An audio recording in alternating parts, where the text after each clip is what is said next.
And I am live. My name is Mike SAHA, and I'm a Christian tolerant widow living in Sweden, being gangstalked, which means that I am the target of a secret persecution program called Gangstalking of Tolerant Widows. And I've been told about this gangstalking persecution program for more than a decade. And I decided to go live again. I went to my site on Google website and became very frustrated with it, incredibly frustrated, incredibly quick. I've been for years thinking about playing over that day. Maybe I should get a website like Chuck Lagman had a website that can remain for posterity. Instead, in case I end up locked up in prison or a psych ward, end up dying from the torment, there's a website where I've kind of put some important truth, the most important truth. And I had a website, a site on Google website under construction. And I went to it and tried to figure out how to add drop down tabs and add text. And part was going to be vitamin C megadosing, TI survival, how to set up a security system to stop the covert entry, this and that and the other thing. But I quickly became overwhelmed with just it's like when I tried to use OBS Studio to manage my gaming streams, it's like so many. It's like, where do I add this? And it's like it's not. It's too complicated. So we'll see if I figure out a way to do it. So I'm going live here. Today it is 2026 08 23. What is gang stalking? Gang stalking is something a lot of people deny the truth that it exists, even though it is the truth that it exists. There's a program called gang stalking of target videos, and that's what it's called. You could say colloquially, or that's what it's called by target videos. What is gang stalking? There is a secret persecution program called gang stalking that targets so-called target individuals with a variety of targeting tactics, both psychological and physical. Gang stalking is accurately describable as a war that's being waged on an individual. I get targeted with psychological warfare and physical warfare. I've been poisoned. I've been attacked with a covert weapon, shot in the leg with a CIA dart gun or something similar. I got hit in the leg with something, a covert weapon with a perp pad, a gang stalker, one of these agents that work for the corner store, hit me in the leg with something. And I had permanent damage and I'm spot to my right leg from that. And I suspect that very well could have been a assassination attempt. I've been sprayed with chemicals by perps before. I go to restaurants and a group of perps walk past my table, they hold something, and I feel like a gas cloud hits my face and I start itching. I've been sprayed with chemicals by people before. They've tried to make me have accidents, and so on and so forth. So I'm going to keep speaking out about this. And I'm a real TI speaking the truth. Unfortunately, that's rare. There's more fake TI speaking untruth about Indian stalking. And how this is covered up to a large extent, it's by the program recruiting fake talk videos to crazy talk. And since I don't discredit myself, and the program is like, oh, Mike being a real TI, being who he is speaking truth about gang stalking, we're worried about that because that could actually start waking people up in Sweden to gang stalking being real and in other countries. So I said we need to send fake TIs to him and I'll try to put some crazy talk to talk about the target. So that's a major discreditation tactic, how this program is covered up by the deep state, the Illuminati. And I find it hard to keep that level one truth. It's like, yeah, there's some corruption in the Republican Party. It's like, no, the truth is, I'm not in the left-right paradigm. The deep state control puppet politicians on both sides. They control the Republican Party and the Democrats. There's a reason I don't vote, and there's a reason I did not get vaccinated or COVID like other people do. It's because I am not mentally like most other people are, not the average person. So I haven't been voting and I haven't been getting vaccinated since 2018.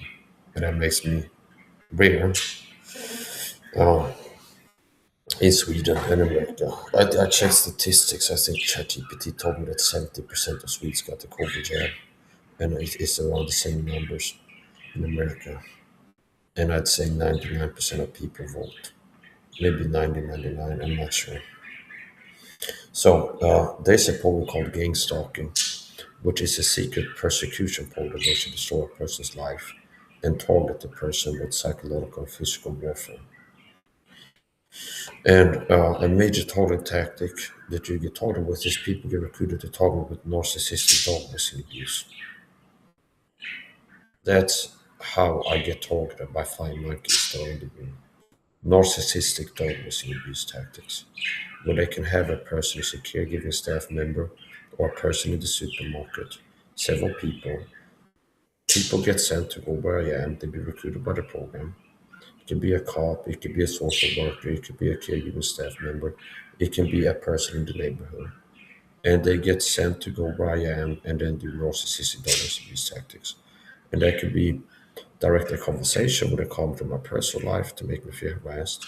It can be they get told to put on a T-shirt that has a word on it. It's like a theme trigger word in the harassment that's connected to a gaslighting uh, theme in the targeting. And I mean, it's getting to a point in the targeting where I feel that the likelihood that things could get to a level where things change dramatically is very real. Where I find it hard to just relax and ignore everything. Okay. I find it hard to just ignore what's going on. And I see how I can see how there's a very real chance as opposed to risk, which is a negative. Then I might end up being put in a psych ward again, or going to prison, or getting injured and dying by the target. Meaning that looks more and more credible to me that something like that could end up happening just due to circumstances, because reasons. And I mean, I'm not threatening. I don't have to threat. I'm not threatening to break the law. So when I say that I can see this as risk, I'm going to prison or psych ward or something like this. I've already been put in a psych ward just for speaking the truth about caregiving staff, talking with narcissistic dogs abuse tactics in my home, short term. So since I didn't bow down and submit and become a coward and be like, oh, okay, they put me in a psych ward for whistleblowing about gang stalking, then I'm gonna shut up and be a good little boy now. Because now I'm scared to go to the psych ward again or something like this. No. Um,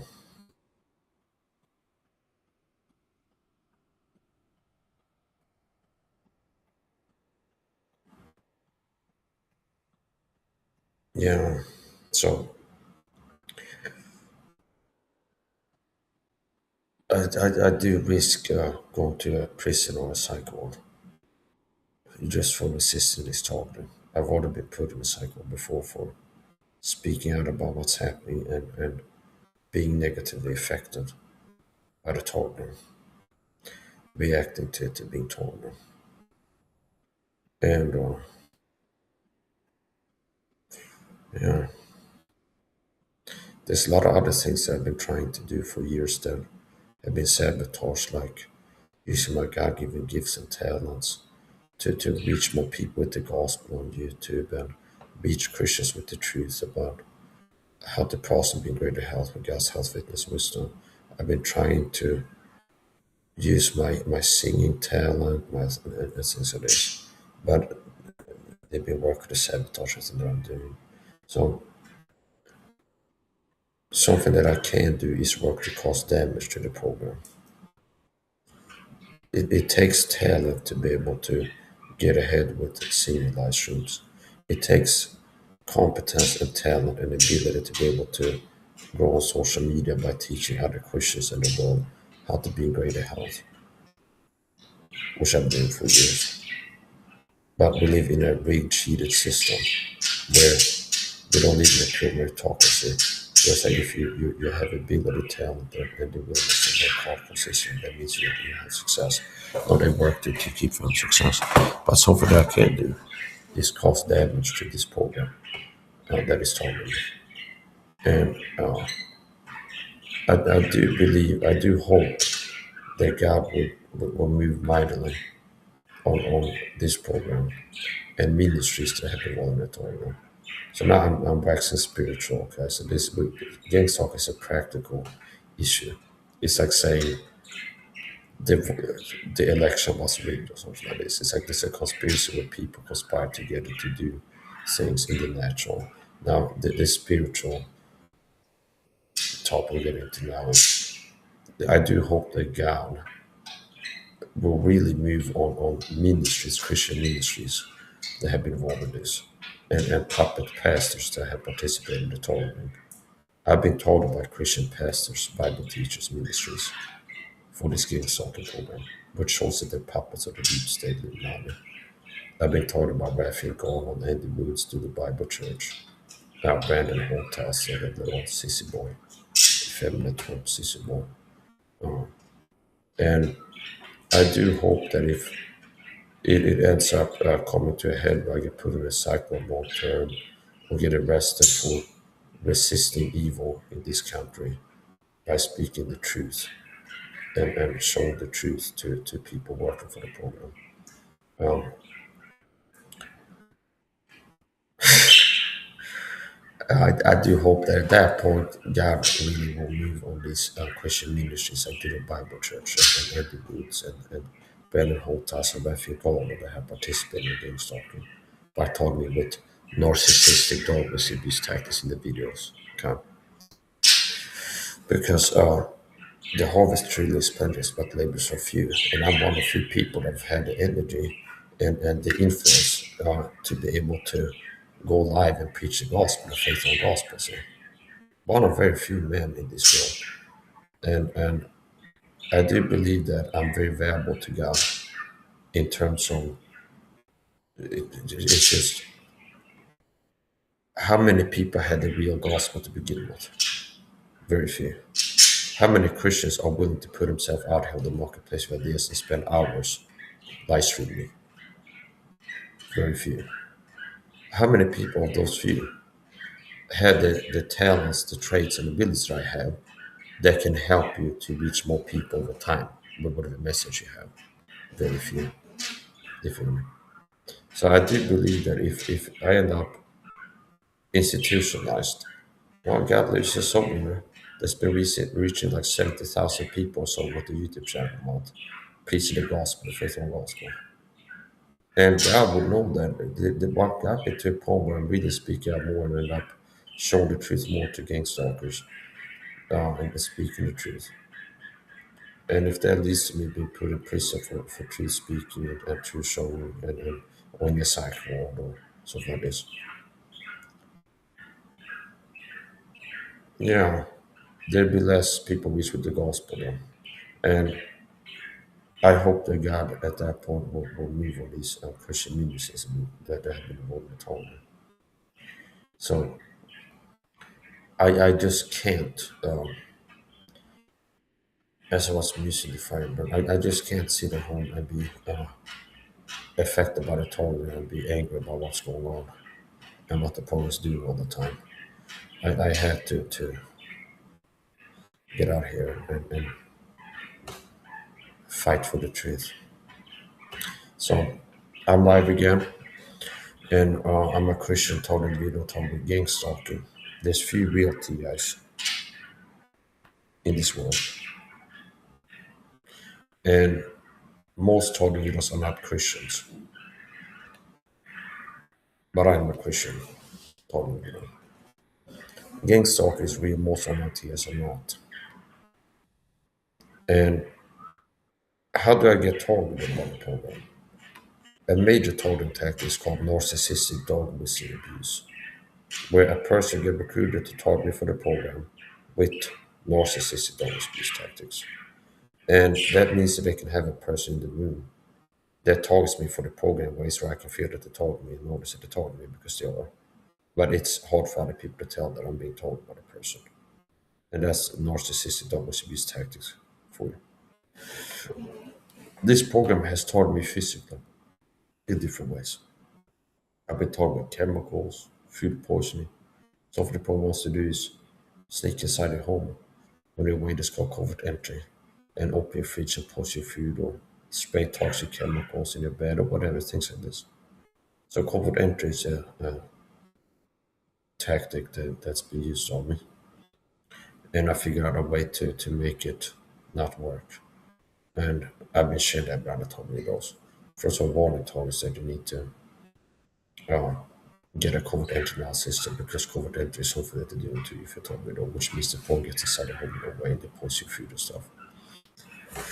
And I've been teaching Thomas how to so I get a phone, Android phone, download the timestamp camera, plug it into the wall, and film the inside of the front of when you leave, and have a live stream on at the same time. If you have a laptop, you can start a live stream inside your home, and you have a video recording to stop the person from being able to sneak inside the home.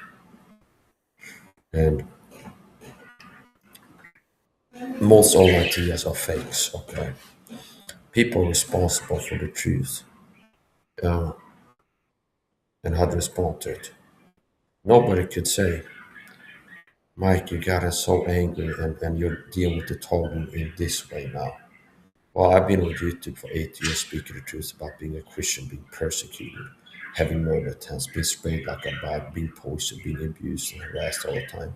And I didn't see any Christians reaching out to offering any support.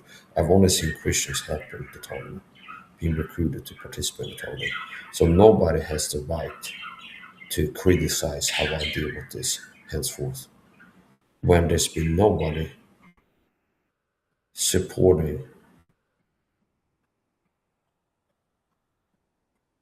me in this targeting and working to you know. So Gangstalk is real. It's a secret persecution program, and as this program has been working to target with psychological violence for a long time, so will I speak the truth with my words to defend against the target.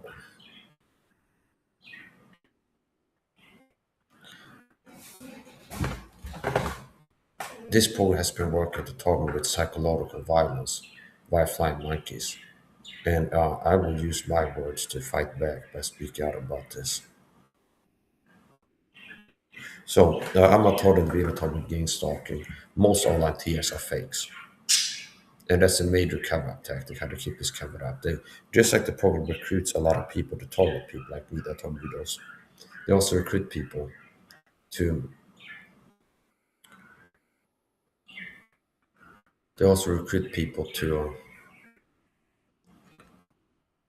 pretend to be targeters online and bring up top video issues and then make the some crazy on that thing. So uh, that's a major targeting. Well, that's a major way that they work to cover this up is to have an army of fake tornadoes that have the job to claim to be tornadoes, bring up gang stalking, bring up some of the real TIA issues like covert entry, being stalked, harassed, over chemicals, and then add a lot of crazy disinfo to the mix to discredit the topic. Do you understand? I'm not here speaking the truth. I'm the target seeker program working to target me with psychological warfare, food poisoning, chem sprays, things like this. So I get told about these psychological tactics, these physical tactics. And it's nothing but the truth. The program recruits people to claim to be top leaders, bring up the top of gang stalking, and then claim that they attack with choppers beaming lasers at them, or that they got a chip implant, or that they talk with synthetic telepathy, or VTK machines. And that helps to cover this up because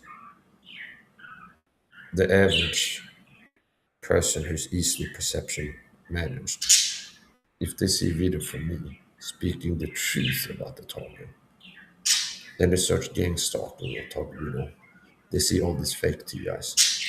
Gangstalked target video in Sweden because you got a fake TI sent to start spam posting. Gangstalked target video in Sweden. Then it's like posting flight radar screenshots of a chopper in the city saying that the government is attacking them with laser beams from choppers and stuff like this. And it's that simple. Discreditation by sensation. So Gangstalk is real as a secret program working to target people. So-called target videos. I'm a target video. I get targeted how physical targeting, food poison, can sprays. I get targeted with psychological warfare people recruited to target narcissistic always abuse tactics. Remember that narcissistic always abuse tactics. That's how I've been targeted to a large extent. And so, in short, Gangstalk is real. I'm a real TI speaking the truth about how I get told about this persecution program. And a big part of how to cover this up is to recruit people to fake TIs online, claim to be targets, bring up the Gangstalking topic and some of the real problems that TS deal with, like covert entry, being poisoned, being harassed, stalked, and so this. And then throw a lot of crazy talk into the mix.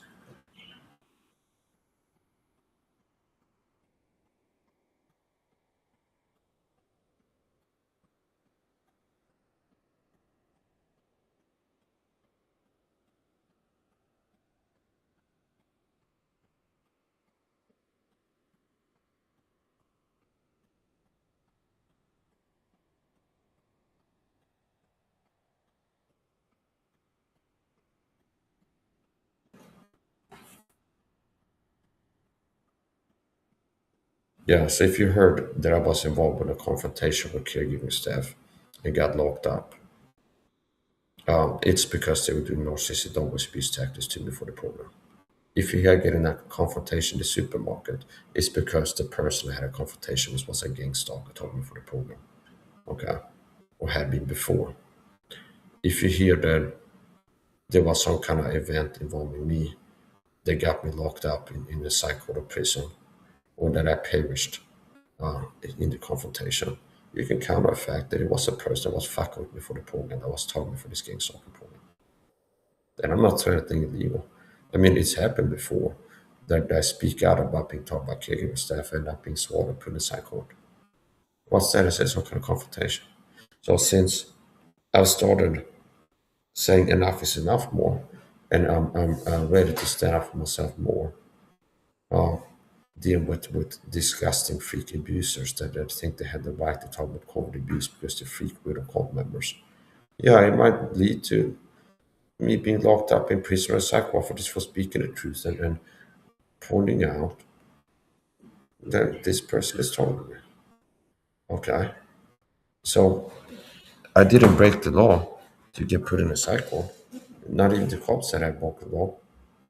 They didn't say I was suspected of a crime. They just took me as I went to the psych ward because I've been speaking the truth about what the caregiver staff have been doing to me. So I didn't get violent with them, pull weapons or attack them with physical violence to get put in cuffs and put in institution. No, I was just speaking out about what they've been doing to me. That's criminal, evil, and illegal. And I get put in cuffs in the psych ward. So if that's already happened, just from speaking out, if I'm speaking out even more now, why would I not expect that I could end up in prison or psych ward again? Possibly more long term. Okay. So, um, I'm a total individual and gang stalk is real.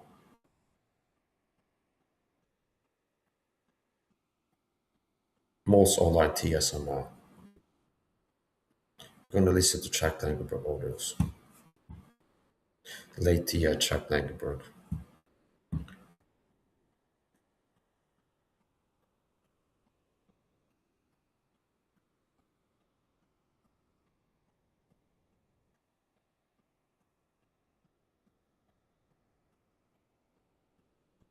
Here's his website.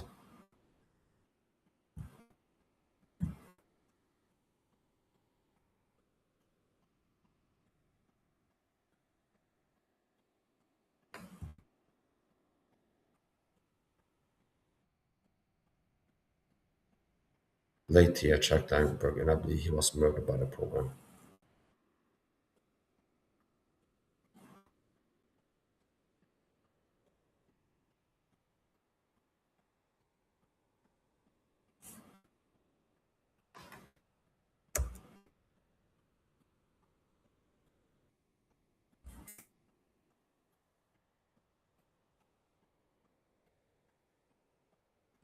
And this is a link to his radio show talks.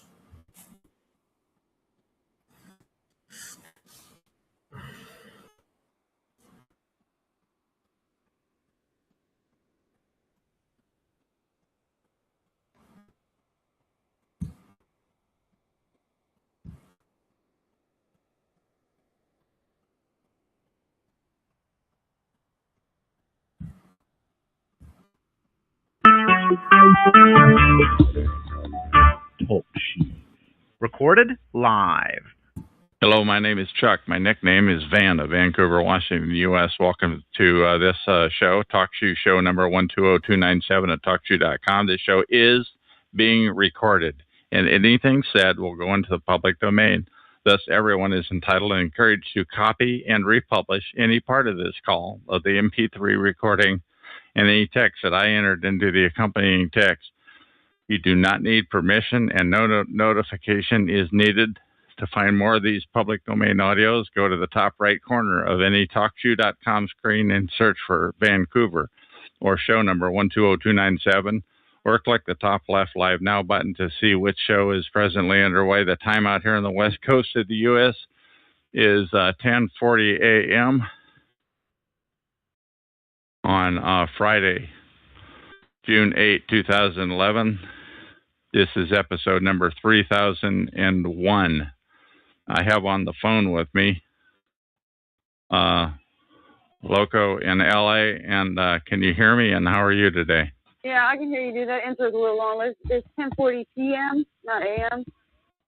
I'm sorry. Thank you. 10:40. Yes, 10:40 p.m. on 12:40 a.m. in Louisiana. Are you free, Washington? All right. Anyways, I just wanted to say I couldn't log in I couldn't use my PIN to log in under Loco in LA because it's being used in another call right now, which is not. I mean, whatever. Yeah. No, I have a question for you. It's pretty informal, but I mean, I might have an answer depending on what's the question, but I'm not giving you shit. I gave you so much information before, and I had to learn new trends all over again. Totally understand. I have a question. It's up to you. I appreciate. But you had me remove 3 calls that we did, and dude, I'm asking. Keep harping on that. Like, you talk about this shit every time I see you. Like, yes, you removed my calls from your show. But it's in the. But this is in the. This is in the recording, and it's never been recorded. I've never had you on a recording. This time, I'm not going to remove it. And I'm just asking why you had me do that, please. Because I wanted to. That's why. So. Okay. So what's been going on with you since those calls were in the fall of 2010, and here that was close to 2 years ago. What's new going on with you, please? Oh, same shit, different day. Nothing new. It's all the same shit, different day. You made the comment the other night that we're on different sides of the fence. What did you mean by that, please? I just mean like I said, 75-25, maybe 25%. So you think I'm? Go ahead. I give all these guests and all these people logged in. Maybe you might have 2 real people in here looking for valuable information. The rest of them are just fishing. I might even know at least one of them, or they might think they know everything about me. But so that's what I what's learned on about these calls. It's nothing but fucking chills and phonies. a lot of shills and phonies on these calls at TalkShoe.com that are targeted individual oriented. If there's any real targets listening to this that's on this call, don't tell these people shit. Don't tell them a fucking thing. Don't get on these calls and think you can build trust with somebody and you can trust anybody from any of these calls with anything. You don't want everybody to know. I never did. Let's have some more on that, because I totally agree with everything. I'm sorry? I'm not trying to elaborate on anything. It's okay. Cut and dry. It's pretty cut and dry, and I am totally with Loke on that one. So what's been going on with you in the last year and a half since we've talked? My computer, I was reading this news story earlier. This is so funny because, like I said, it's real around here. Somebody, whatever. They need to kick in my door and fucking shoot me is what they need to do. They're going to do anything, that's what they need to do. Anyways, I had put up a story earlier about this woman that was shot. The car fired 11 times into a car, and it just fucking switched to a tab all by itself. Isn't it amazing? Just I did that. But I mean, targeting-wise, in your life, what's been going on? Do you mind telling us? Oh, chemical warfare in many ways. So you're still being harassed? No, I mean, yeah, but it went more back to overt. Like, not overt, but they think they're overt. I'm seeing fucking familiar faces everywhere. They just don't know how familiar they really are. Okay. And people are, so they think they're harassing, but it's not bothering you very much. Is that the size of it? Oh, man. You know what? It's like, what can you do? What can you do, you know? So what's new with you? What's new in the last year and a half? I haven't heard your cheerful voice in a year and a half. I'm just curious, what's new, please? Cheerful right now? Figure of speech. Nothing's new. Yeah, I'm sure it might be real fucking cheerful for you. You could be getting paid real well for this conversation right now. I promise you, I absolutely have my... I didn't come on these calls for like at least a year, maybe more. I don't even know. I don't keep track of time. You know, I didn't come on these calls, and I come to one call 2 weeks ago and with my name and what did Guest 28 say? Never mind. I'll pull it up. Hold on, I'll just pull it myself. But whatever. Everything. I come on these calls 2 weeks ago. You didn't have a show, and now all of a sudden you got a show and you're doing recordings again. Dude, you're so fucking obvious, man. Come on. I can tell you what happened. I can tell you that in January of 2012, my show got shut down. My show number 87161, but they left the recordings, and for 4 months, I logged in, I listened, and I monitored other shows. I did not have my other show. Let's pay attention here to the convenient timeline. Van first comes to TalkShoe, 2 weeks before I got on TalkShoe? And then, and everybody knows my computer's hijacked. So, I mean, me getting the links that I got that brought me here to start off with, I'm sure that's no coincidence because those don't exist. So you got a show 2 weeks before I come here, and you're doing recordings, and then, all of a sudden now you're doing recordings again. I'm just saying, I can tell you that, I can tell you what spurred me to start the show. What's been going on with your targeting? What's been going on? Tell me a little bit about yourself. Sure. What I can tell you is, by the way, I want to tell you about my show. I want to respond to what you just said. What happened was Renita had a great call up till about 3 weeks ago, and then all of a sudden she used to record, but all of her calls disappeared, and now she's under the thumb, it appears, of and her calls were really down to earth, and she recorded, and there were 5 to 7 great recordings, and now they all disappeared, and she's under the thumb of freedomschs.com. Oh, is this the first call period? Pardon me? Is this your first call period? You know what? I just want to say right now that it is Saturday, June 9th at 12:47 a.m. in Louisiana. I'm looking at this catalog right now, and it says 10:53 a.m. So I don't know what's really going on with this, but where does it say 10? I don't see that 10:53 anywhere. I'm gonna go get off the phone, so I'm not distracted. Where does it say 10:50? LA, and I'm logging off at 12:47 a.m. Saturday, June 9th. And this is Chuck in Vancouver, Washington, and I show 10:47 in Vancouver, Washington, and I have restarted my call, but I wanted to continue. I may have lost Loco. She's certainly welcome to call back in and continue. But what happened was Renita's calls went away, which I was really upset about because they were so credible, because her calls were so credible, but they all disappeared. And that is what spurred me to restart my calls. Not so much only that, but that her calls now are no longer what I would call down home. They are far-fetched. And Loco just typed into the chat room chatgrabber.com. So you can enter chatgrabber.com and enter this call number 120297.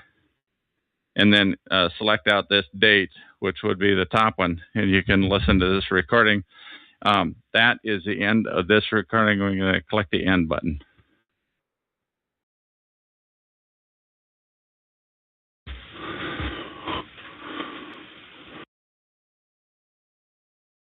And I don't know. Talk show. Recorded live. Hello, my name is Chuck. My nickname is Van or Vancouver, Washington, U.S. Welcome to TalkShoe show number 120297 at TalkShoe.com. Anything said will go into the public domain. Thus, everyone is entitled and encouraged to copy and republish any or all of this MP3 recording file. You do not need permission, notification, or attribution. To find more of these public domain audios, go to the top right of any TalkShoe screen and search for Vancouver or 120297, or click on the top left to see if the show is live now. The time out here, and I should have had this ready to go. The time out here on the West Coast is 10 after 12 a.m. on Tuesday, June 12, 2012. And I have on the phone with me Louis Ewing, who also has a TalkShoe show number. Louis, can you give us a real short description of your TalkShoe, show, and what do you have to say? My Pro Se Winners Talk Show is just a group of individual pro se litigants. Lloyd Smith, Kurt Riggin, Matt from Michigan, Michael James Anthony. These are guys that have a track record of winning cases without an attorney. That's what pro se is. Okay, and let's leave it at that. Now, the real question that we just talked about was your issue with your daughter, and can you give us a rundown of what happened? Conspiracy theories and all, please. My daughter allegedly died of sudden infant death syndrome, which I think is total bullshit. There's no such thing as coincidence. I do not believe in coincidences. I believe that my daughter died as a severe allergic reaction to erythromycin, which for some reason... And how do you spell that real quick? How do you spell that real quick so that people can Google it or what have you, please? Oh, that's right. That's right. Right there on the board. Continue on it. There it is. There it is right there on the board. Erythromycin. Erythromycin. Okay, spelled ERYTHROMYCIN. Now, please continue. Erythromycin is a synthetic antibiotic.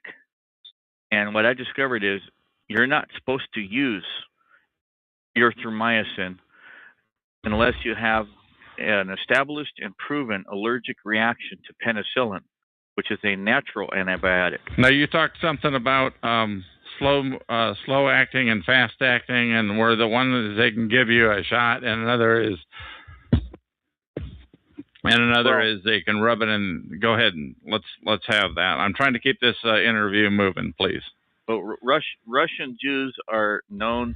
Their scientists are known to have perfected slow-release poisons, undetectable poisons, and they introduced the erythromycin by rubbing a small amount in her eyes. And I talked now, how do you know that? I'm sorry, I'm being a pill here, but I'm just saying, how do you know that? Were you there? Go ahead. Yeah, I had just barely walked in because I just got back to the hospital from visiting my boys who was being babysitted while my ex-girlfriend was at the hospital. And when I walked in and I started talking to her, all of a sudden the doctor came in behind me, was examining the baby, and all of a sudden I turned to look at him again because, like, why was he, like, spending so much time? And he was rubbing something in her eye, and I yelled at him to stop. What was he doing? And he said, it's no big deal. It's just an antibiotic. And I said, she doesn't need an antibiotic. She's not sick. And now you're one of these guys that wanted. Let's hear the one about the birth certificates, about your previous two children who got out of the hospital without names, and let's hear that, please. I got both my sons, little Louis Jr., and Phoenix.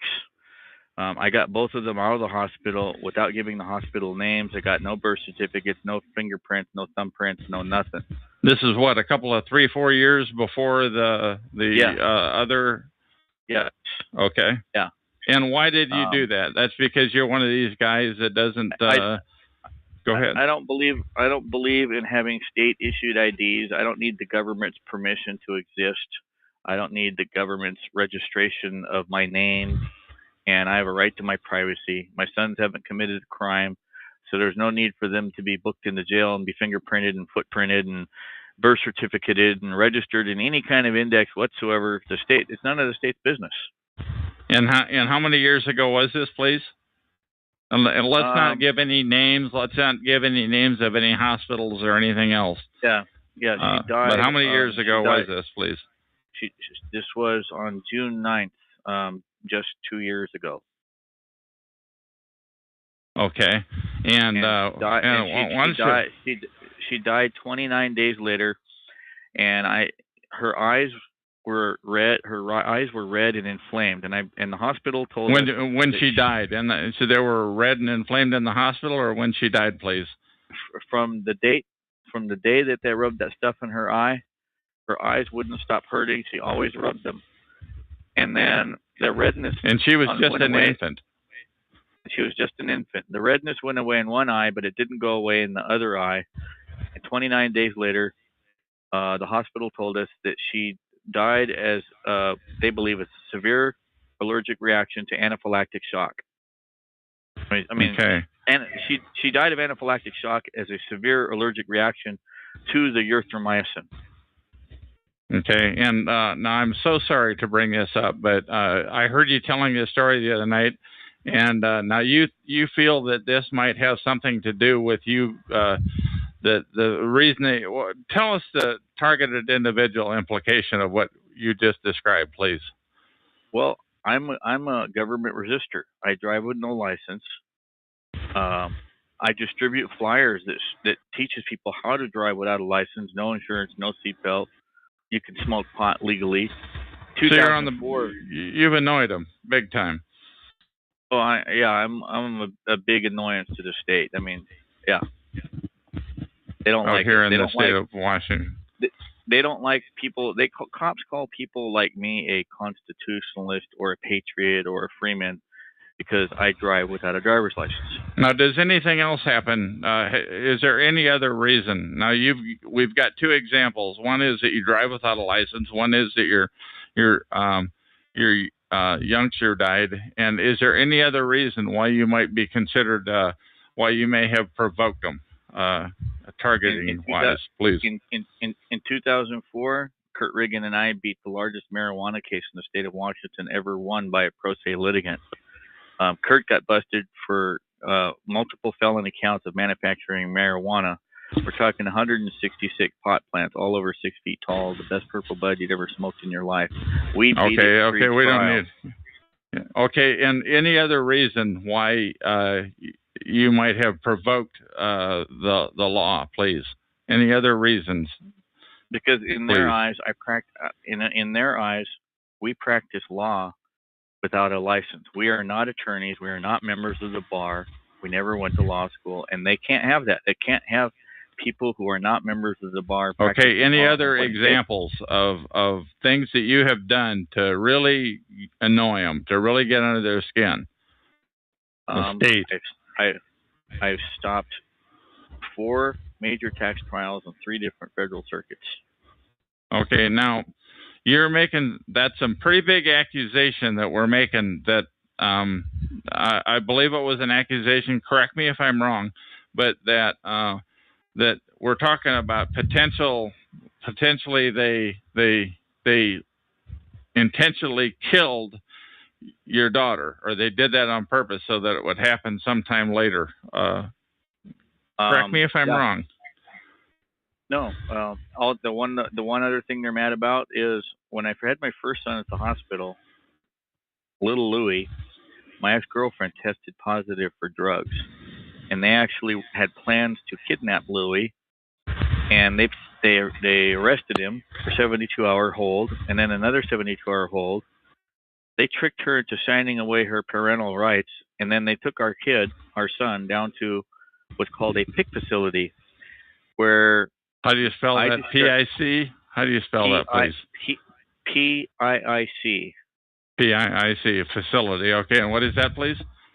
That's a place where I've discovered that they sell babies for $150,000 to $250,000 to Canadian citizens. Okay. And this thing is owned by an LLC. Yeah, let's not give any names, because I'm trying to keep my show here without getting sued, and we haven't used any names of any doctors. Right.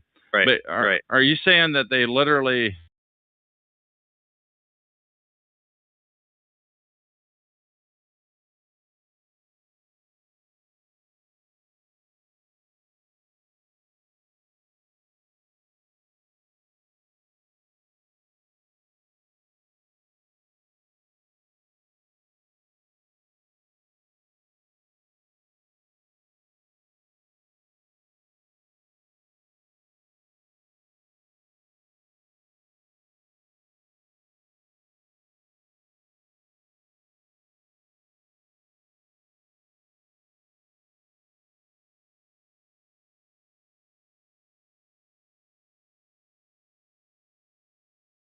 their parents? Yeah, to cover up the tracks that maybe that the kids didn't test positive for drugs. And so if you try to go test later, they're going to test positive for drugs, and they're going to say, oh, no, the babies were drug addicted when they came here, and we had to put them on morphine to bring them down from drugs. But all the nurses at the hospital said, my baby was healthy. It showed no sign of drug addiction. My baby boy was 10.5 pounds when he was born. Okay, now I'm telling you, I've gone out on a limb here, and I hope I haven't risked the show, but we haven't given any doctors' names, any hospitals or anything like that. But do you have any other hand grenades that you want to throw before we terminate this interview, please?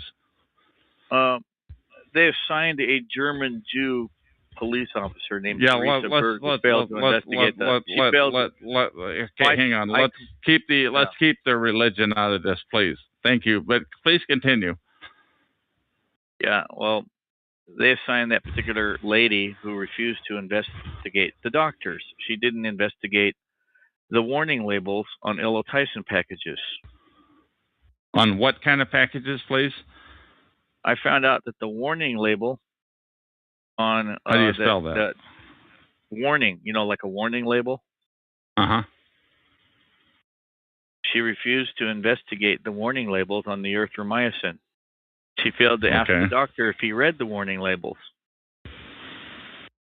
She was essentially okay. Any other hand grenades you want to throw before we end this off? You're not supposed to give erythromycin to newborn babies. Okay. Do you have anything else? By the way, why don't you give the Talk Shoe show the number of your show before we end off here. What is the show number, please? I don't have it in front of me. Yeah, hold on. It'll take me a second to grab it out of my Sure. computer. I haven't actually memorized it yet. Okay. Once again, this is. Go ahead. My little girl was poisoned. Okay, we're killing this conversation here. That's right. Let's leave it off. Do you have anything else that you want to say before we terminate this interview? No, I'm just gonna post. Well, let's not post it. Let's see if you know what the number is. Let's say it on the recording because a lot more people are gonna hear it on the recording. 120418. Okay, so the Talk Show number 120418 is Louis Ewing's show, and that's called what again, please? Pro Se Winners. Okay, and you're on, when is it presently on, please? Every Friday at 6 p.m. Pacific Standard Time. Okay. Anything else that you want to say before we call this recording to an end? No, I'm good, thanks. Okay, Louis, this is the first time I've talked to you. I've heard you a number of times on various shows. Thank you. Once again, my name is Chuck, and this is the end of the recording.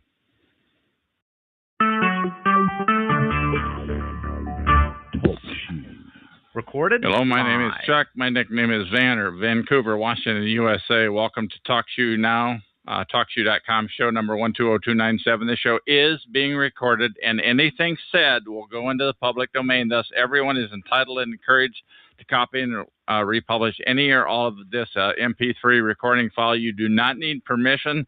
No notification or attribution is necessary. To find more of these public domain audios, go to the top right corner of any TalkShoe.com screen and search for Vancouver or show number 120297, or go to the top left, live now, click on that. The time out here on the west coast of the U.S. is 4:25 p.m. on Thursday, June 14, 2011. I have on the phone with me Puri Dealana. We haven't spoken since December 25, 2010. How's it going? It's going pretty good. All right, and so you called out of the blue. What inspired you to call in, please? Yeah, I just had a feeling that you'd be on, and I was correct. You were on, so and I haven't gotten on TalkShoe in ages. So now, are you still living down in the panhandle of Florida near Elgin Air Force Base?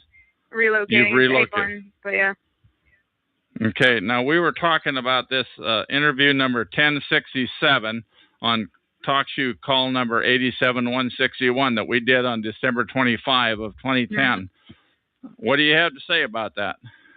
Oh, well, I haven't been messed with those aircraft quite in some time. So, no, that incident, they stopped doing that, at least to me. Those are drone aircraft, small drone aircraft that were unmanned, dark green. And they were actually engineered by an off-branch of engineering students that some of them intern at a corporation called Suns Microsystems, which is a computer technology system. How do you spell that? Suns, S-U-N-S? How do you spell that, please? Microsystems. Oh, S-U-N-S, like okay. Suns Micro, M-I-R-C-O system, okay, S-Y-S-T-M-S system. What else do you have to say on? Okay, you were talking, doing so great. Go ahead. Nothing much. I haven't been harassed by necessarily any technology as far as mainly what they've been using is laser lights, all that stuff. I will say that I do actually have evidence of, and I have kept with me in a plastic baggie. One time when I walked, this was a while ago too. Maybe about a year ago. I don't know.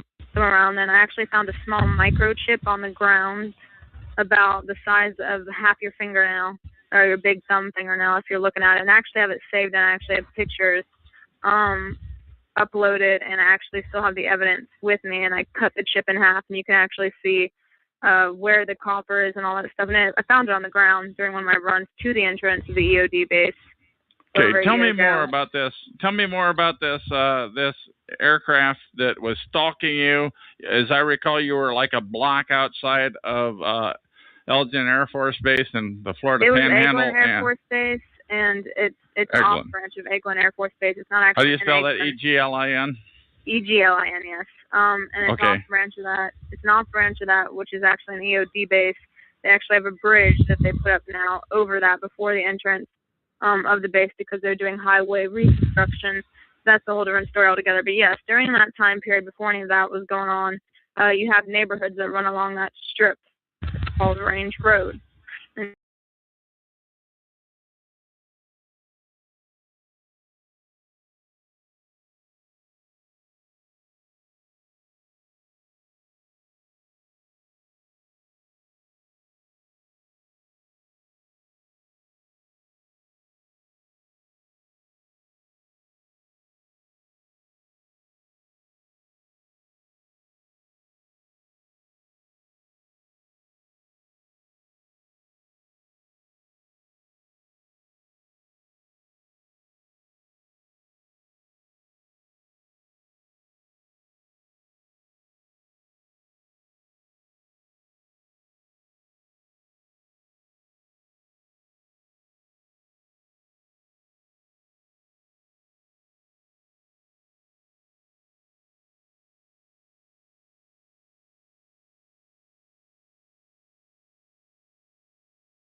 the people trying to come up to me and ask me, people that I know weren't necessarily that good for me.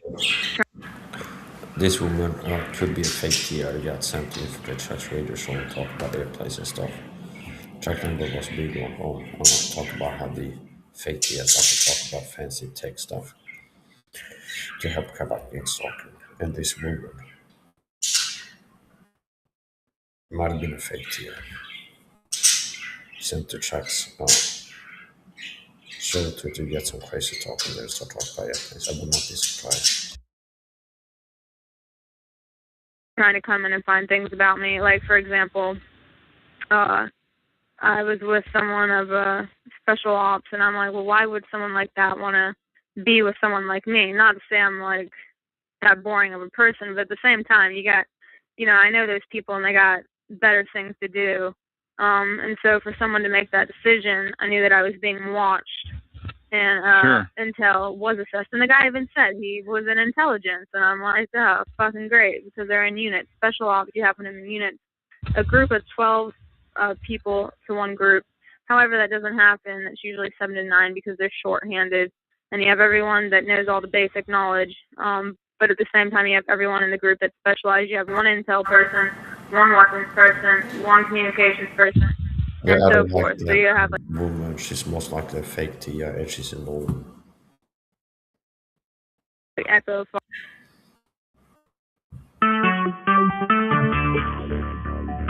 Talk shoes. Recorded live. Hello, my name is Chuck, nickname Van of Vancouver, Washington, USA. Welcome to TalkShoe.com, show number 120297. This show is being recorded, and anything said will go into the public domain. Thus, everyone is entitled and encouraged to copy and republish any or all of this MP3 recording file. You do not need permission. No notification or attribution is necessary. To find more of these public domain audios, go to the top right corner of any TalkShoe.com screen and search for Vancouver or show number 120297, or click the top left button to see if it is live now. The time out here on the West Coast is 5:05 p.m. Today is Tuesday, June 19, 2012. I have with me on the phone right now Jeff of Chelsea, Massachusetts, and he is going to interview me, and I'll leave it open to the door. How are you, Jeff? And the ball's in your court. Not a problem. It's the first time I ever interviewed somebody, and though I don't have my own show, this will be like me having my own show, and I'm going to interview Chuck from Vancouver, Washington. Chuck, how are you doing? I'm hanging in there, and I'm looking forward to this hardball interview. I've interviewed you a couple of times on my old show, number 87161 at TalkShoe.com, but this is the first time on this show that I've been interviewed. Okay. Now, sorry for the long answer. No, that's fine. Let me start off with the basics. And another inspiration I have is I might reread some or all of the questions I talked about in the chat room to get it on recording, though, so people can think about it. But first, we're going to start off with the basics, the roots. Everything in life has roots. Trees have roots. And when you're looking at a problem, you always have to get to the root of the problem. So, Van, do you think your gang stalking was a result of the workplace, and what kind of work do you do or used to do? I used to do computer type stuff. I was workplace mobbed. I do believe that my mobbing or harassment precedes that by many, many years. I do believe it runs in the family. I do believe that cousins are, in other words, I believe it goes potentially, in my case, my gang stalking and harassment may go up to the grandfather level. Wow. I cannot prove that. They don't send you registered letters about that. I'm just guessing. I've seen certain incidences in the family that I believe that's the case. Wow. I figure we at least established the foundation and the workplace mobbing, and so forth, because once people know the testimony, because there is always a common thread among people who are gang stalked, and I'm not going to ask you for dates and so forth, because that would be irrelevant. You can ask anything. The worst it's going to have, you can ask me anything, say anything, do anything. I know. But that you feel like. All I can do is say no, thank you. No problem. So what kind of things happened to you when you were workplace mobbed? Happened later on, like within a year before I left. People, I would say 2 or 3 people were always in my area in a harassing, and I didn't put it together. A couple of people that I worked with were involved with it. Once again, I didn't put 2 and 2 together. This is actually the first time I've ever talked about that situation, and they would deny it. I'm just telling you, one thing that you learn when you are harassed is that it went back before you started to think about it, and I didn't really start thinking about the harassment until they went quote unquote overt. In 2000, in like April of 2006, but now I'm talking about 1997, that it may have gone that far back. And also, there was time back there in the 90s where I had a cop living across the hall from me, where I lived. And just recently, a few months ago, I moved from a place that had a cop that lived right next door to me. And the guy before him died in the apartment, believe it or not. So when things like that start to happen, when odd incidences, let that raise the red flag. Maybe you're marked. Maybe something is going to come later. I'm giving you long answers, but please continue, Jeff. No, I'm listening. But okay, now, you say that this goes back to your grandfather. Was your grandfather possibly? I say possibly. I have no. You're not going to get a registered letter. You're not going to ever know for sure. I know. I mean, I'm not 100% positive of how it happened to me, but I have ideas, and the video gang stalking on it's on BMO. That guy is right on. But my question is, do you think your dad or your grandfather was part of a politically incorrect group, whistleblowers, angered the wrong person? You know, the usual stuff. You just don't know. And by the way, I do want to respond to the one that Jeff was referring to as http://vimeo.com/18103-517. That's a 20-minute audio video. I have never talked to the guy, and I just gave that so people can listen to that. Anyway, I don't know why. I just heard so many times in answer to your question. I don't know how how it comes about. It just when you become marked, you don't know it right away. You do finally catch on, but if it starts to happen to you earlier in life, things that used to happen, they catch up with you after a while. It's not necessarily anything I did wrong. If it's something that happened a couple of generations ago, I would not know. It's not anything that I did to bring this on. I think that's important for TIs, for targeted individuals, to understand that it's not necessarily because you did something wrong. Oh, okay. Because I figured they'd be talking to dinner table, stuff like that. But anyways, let's go forward. Sure. When you became overtly stalked, were you able to find a regular job afterwards, or do you work mostly for yourself? I was already working for myself when I became overtly stalked. That's when they really went overt in April of 2006. But they had actually started like maybe a couple of years earlier than that. Weird things started to happen to the point where even the woman that I was living at just wanted to argue about it. Well, people argue anyway. It's just that weird things started happening. Things that happened. I was living in my RV at the time. I had to move the RV regularly. When things like that start to happen, that's something to think about. I had that RV parked in 4 or 5 spots, by the way, and just something to think about. When those types of things start to happen, it might be a clue, and just wake up to the fact that maybe there's more to the story than just bad luck. Well,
well, the definition of science is that for something to be a science, it has the same procedure has to be repeated, and you have to get the same result using the same technique. That's science.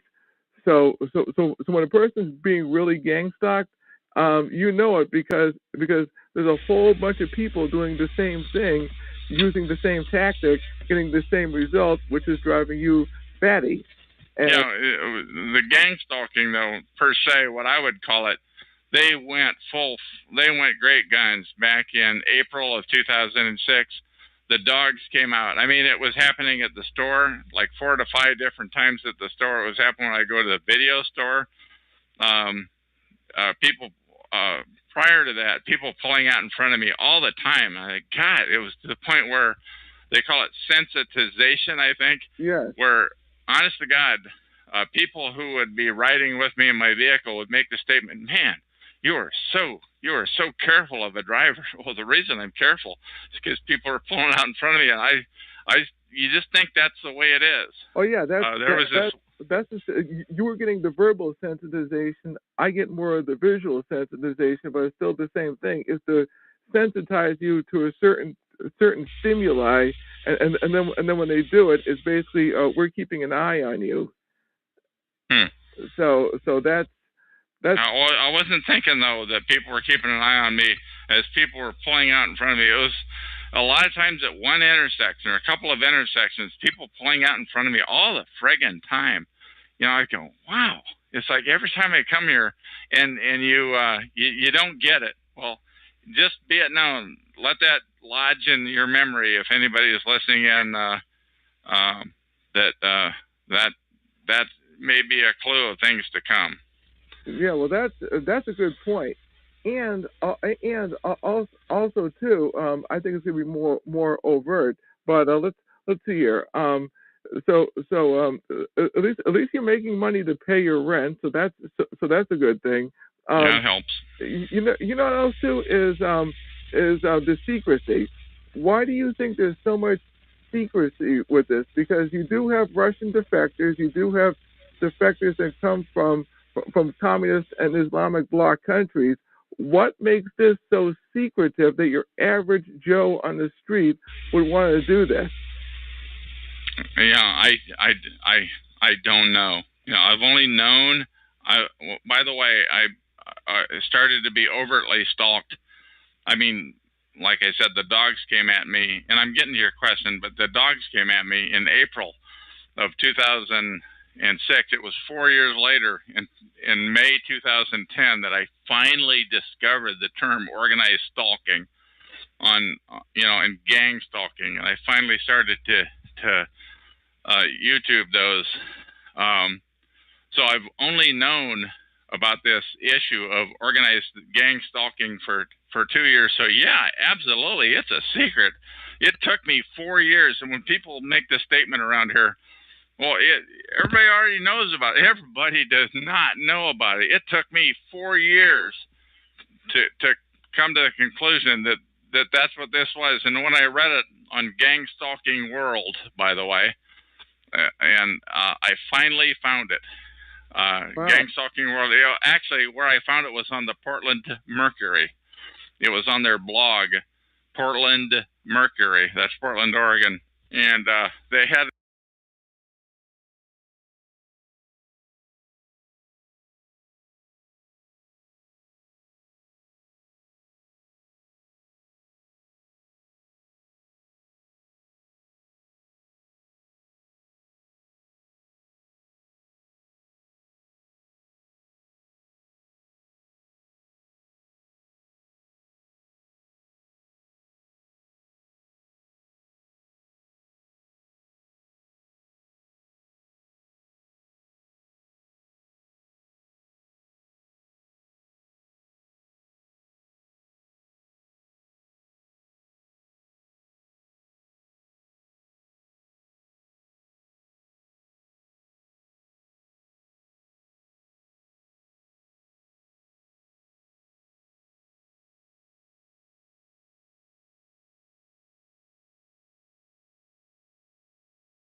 Yes, I was recorded some videos about narcissistic dog abuse tactics and upload to TikTok and Instagram and Facebook to get the word out.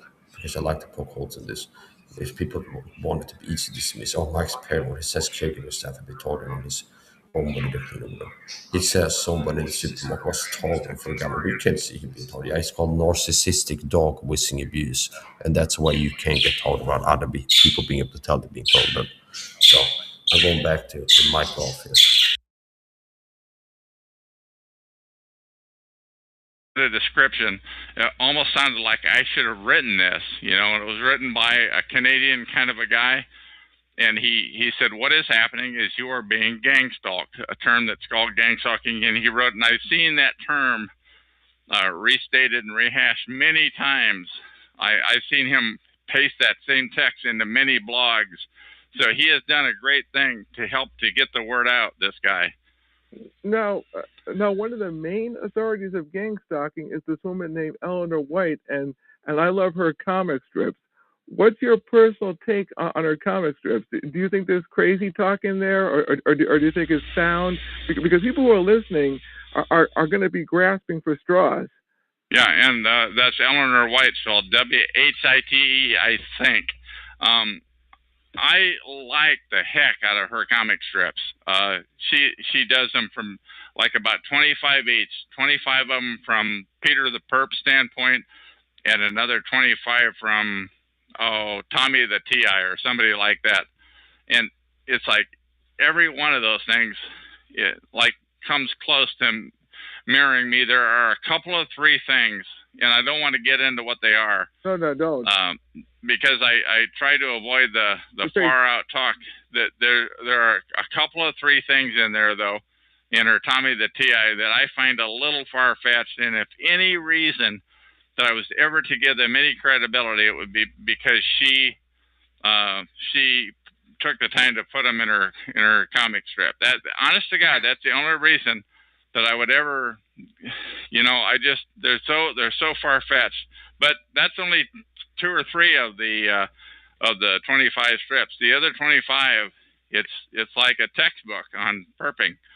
Peter the Perp from the Perp standpoint, and Tommy the T.I. from the T.I. standpoint. They're pretty good. And also too, do you know any other authorities that would be good for beginners who are recently being started, who can grab onto it where there's no crazy talk? I don't know. I don't know. The only thing regarding the crazy talk, let me just address that for a minute. If it doesn't, to the people that are out there listening, and they're going to hopefully be listening to this in 100 years, that this is public domain and it is yours. You own it. Please republish it in 100 years. But the people that are listening to it, if it's not happening to you, if it sounds wacky, it probably is. That's been my personal observation. Everything that happens to me is completely explainable. I have never found anything that I can't visualize from a realistic perspective as being real. I mean, from earthly, let's put it that way, something earthly. No, none of this wacky, woozy, far out stuff. Now we'll start nailing some of the questions I asked in the chat room, and now we will begin with, you've heard of Leon Trotsky.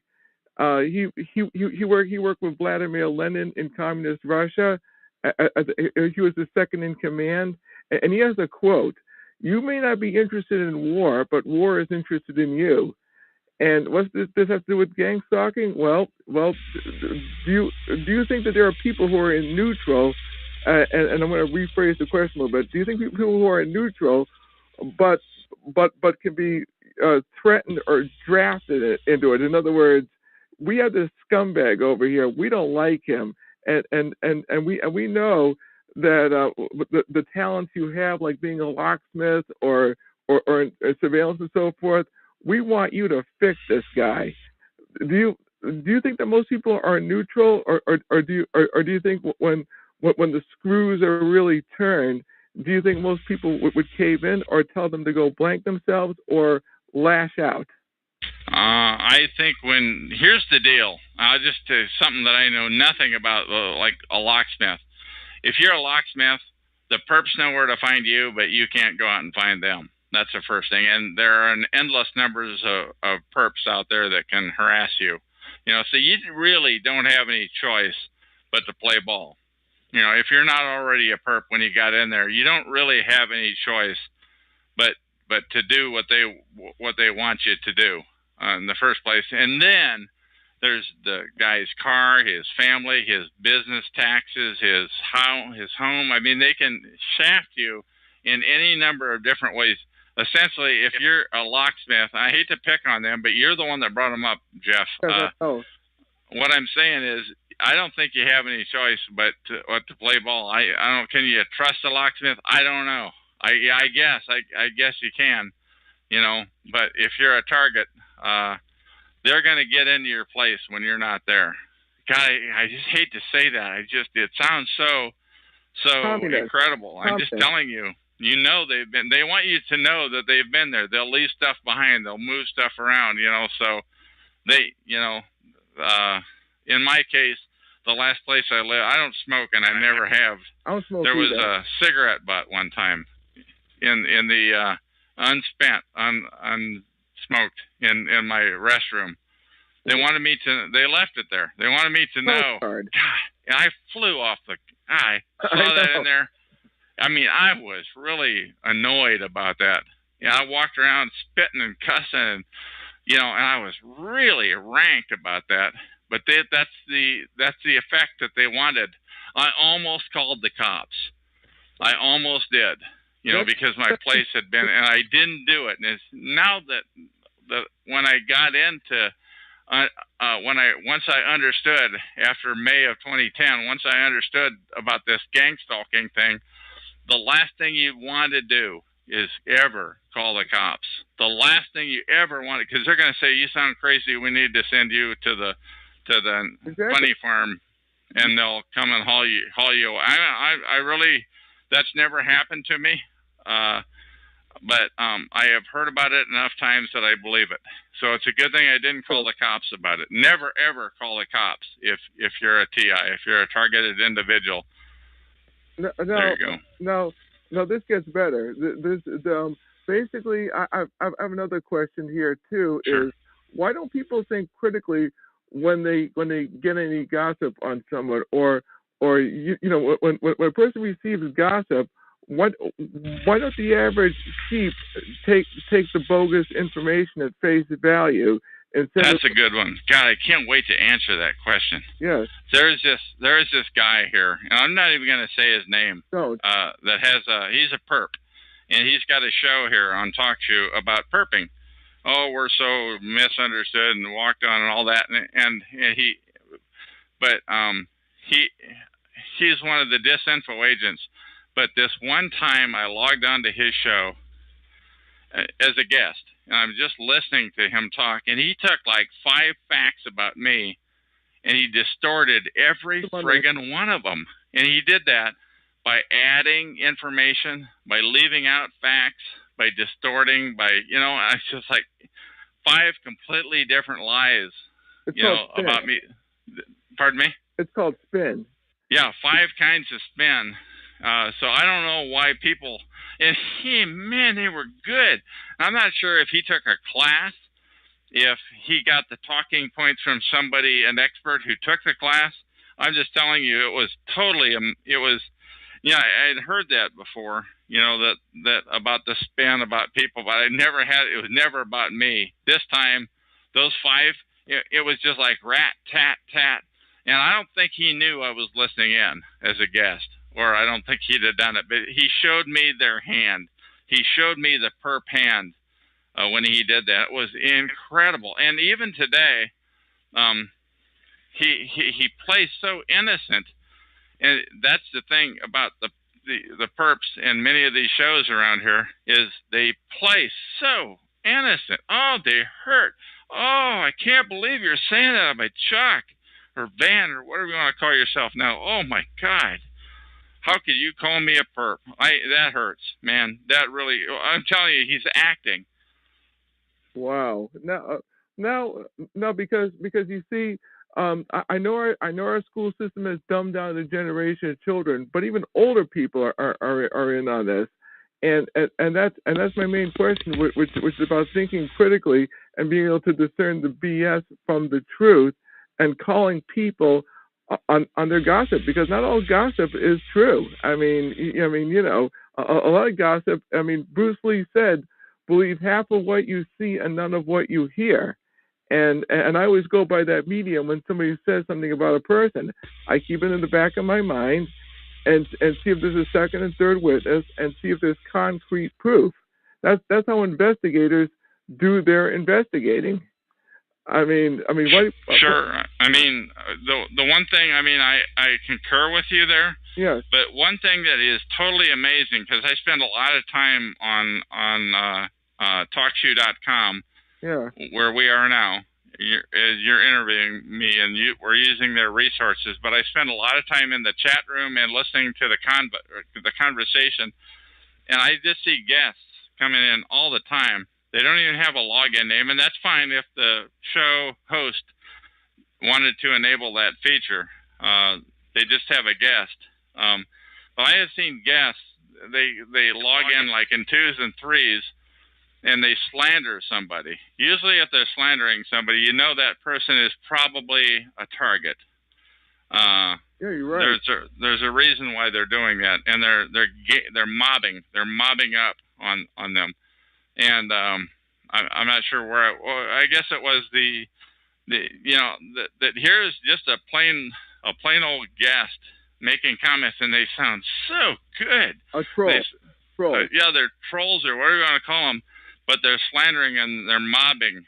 And it's incredible, and it never ends.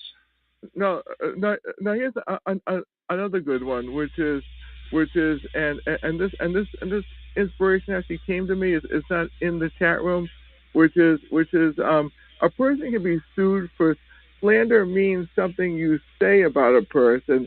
Let's see here. Libel. Libel is something that's written. Aren't the perps and the handlers afraid of getting their pants sued off of them if that perp or victim is able to prove that he's not all the things that they say? At the very least, to open themselves up. I don't think they're worried about it at all. From what I've observed here, when I've been, I spent a lot of time on TalkShoe.com. From what I've observed here, anything goes. Pretty much it's up to the host to mute somebody if they're out of line. And I have seen usually it's guests. But even the people that aren't guests have a pseudonym login, so it could be J Doe or whatever, and type stuff. And not only that, but people that know how to circumvent this system on TalkShoe, there can be 3 or 4 J Does. So, I wouldn't recommend. I don't know how to do it. I don't want to know how to do it. What I'm saying, though, is I've seen that happen. You can actually tell, and I'm sorry to get technical here, but you can tell by the user number. I've not seen that the user numbers would be different, but most people aren't going to know enough to look at the user numbers. What I'm saying is that you can be a guest or you can be a login. Is very rare that somebody uses a real name. So pretty much anything goes here. Yeah, I'm just throwing that out there, and I'm not even talking about Sure. TalkShoe. I'm talking about just on the street and workplace mobbing and that kind of stuff. Just like the guy on BMO. I don't even know his name. In fact, I mean, that guy's good. I mean, and basically it's a video to help explain and expose a form of torture known as gangstalking. But anyways, I'm gonna get back to these questions because I really nailed some really top notch questions out there that would benefit the people. Right here. Do you think a lot of perps are drawing a paycheck or some kind of perk for perping? I don't know. I think the higher level ones probably are. You can kind of tell who they are after a while, but you can't prove. You can never prove it. They generally drive fairly nice vehicles. I mean, the higher the ones in the higher echelons. I don't know how that works, but the one thing I do want to say, let me just say this little commercial for myself. This is Chuck. I'm on TalkShoe.com, show number 120297. You can find me there. You can find these recordings there. But I want to record. I want those perps. I want anybody, essentially TIs or perps. This show is about organized gang stalking. I do want to interview perps with real voices, not in the chat room and not with voice changers that are calling in. I'm talking about with a real voice that's not phonied up. Because I'm already run. I already give up on the fake stuff because they game the system. But when they have to use their real voice, it's a little bit of a different deal. But I want to interview those people. I want people, maybe they went to the doctor and they know they have only X weeks or whatever to live. Yeah. Hopefully, while their mind is still working, they'll give me a call. I'm on here right now as of June 2012. I'm on here like every day for large chunks of the day and night. So give me a call. And if you push if you call in to this phone number that's on the screen, and let me interview you, it will be in the public domain and it will go live. Unlike yourself, because you hang out in talk show, I listen to a lot of Patriot radio, conservative radio, even a lot of mainstream stuff when I get a chance, but I've kind of cut back on it. But there's a pastor named Pastor Lindsey Williams who in fact worked on the Alaskan Pipe Project, and he was a chaplain to all these elite oil men. And what's this have to do with somebody dying? When you talk about somebody who has a few more weeks to live, the thought came to my mind, which is Pastor Williams and this anonymous person who is giving him information on what's going on in the world. So I figured I'd just throw that out there, because when somebody doesn't have too long to live, or so forth, or are so old they're tired of it, they do spill the beans. When you're ready, anybody that's out there that wants to spill the beans, you call me. If you want to talk about this issue of organized stalking or gang stalking, I'm the guy to talk to, as long as it's down to earth stuff, because I will not kill the recording if it sounds legit and if you're not gaming the system. There are no other shows out on that I have seen on TalkShoe that TI, the targeted individual shows, that most of them are not legit. They're under the umbrella of FSCHS, and they're illegit. They're against targets. What I'm saying is you won't get a legitimate opportunity to be interviewed to spill the beans. And not only that, but what will happen is perps will call in and disrupt the call. They'll start doing it in the chat room. It's incredible.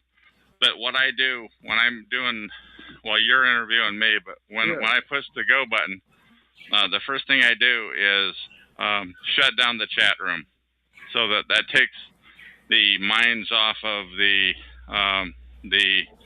chat room and then onto the interview, because this interview is going to live 100 years. And the other thing I'm not going to do is I'm not going to destroy the interview. If it's legit, I'm not going to zap it. And that's one thing I've seen about the stinkheads at freedomschs.com is they will kill any content that gets the word out, the legitimate word out about organized stalking.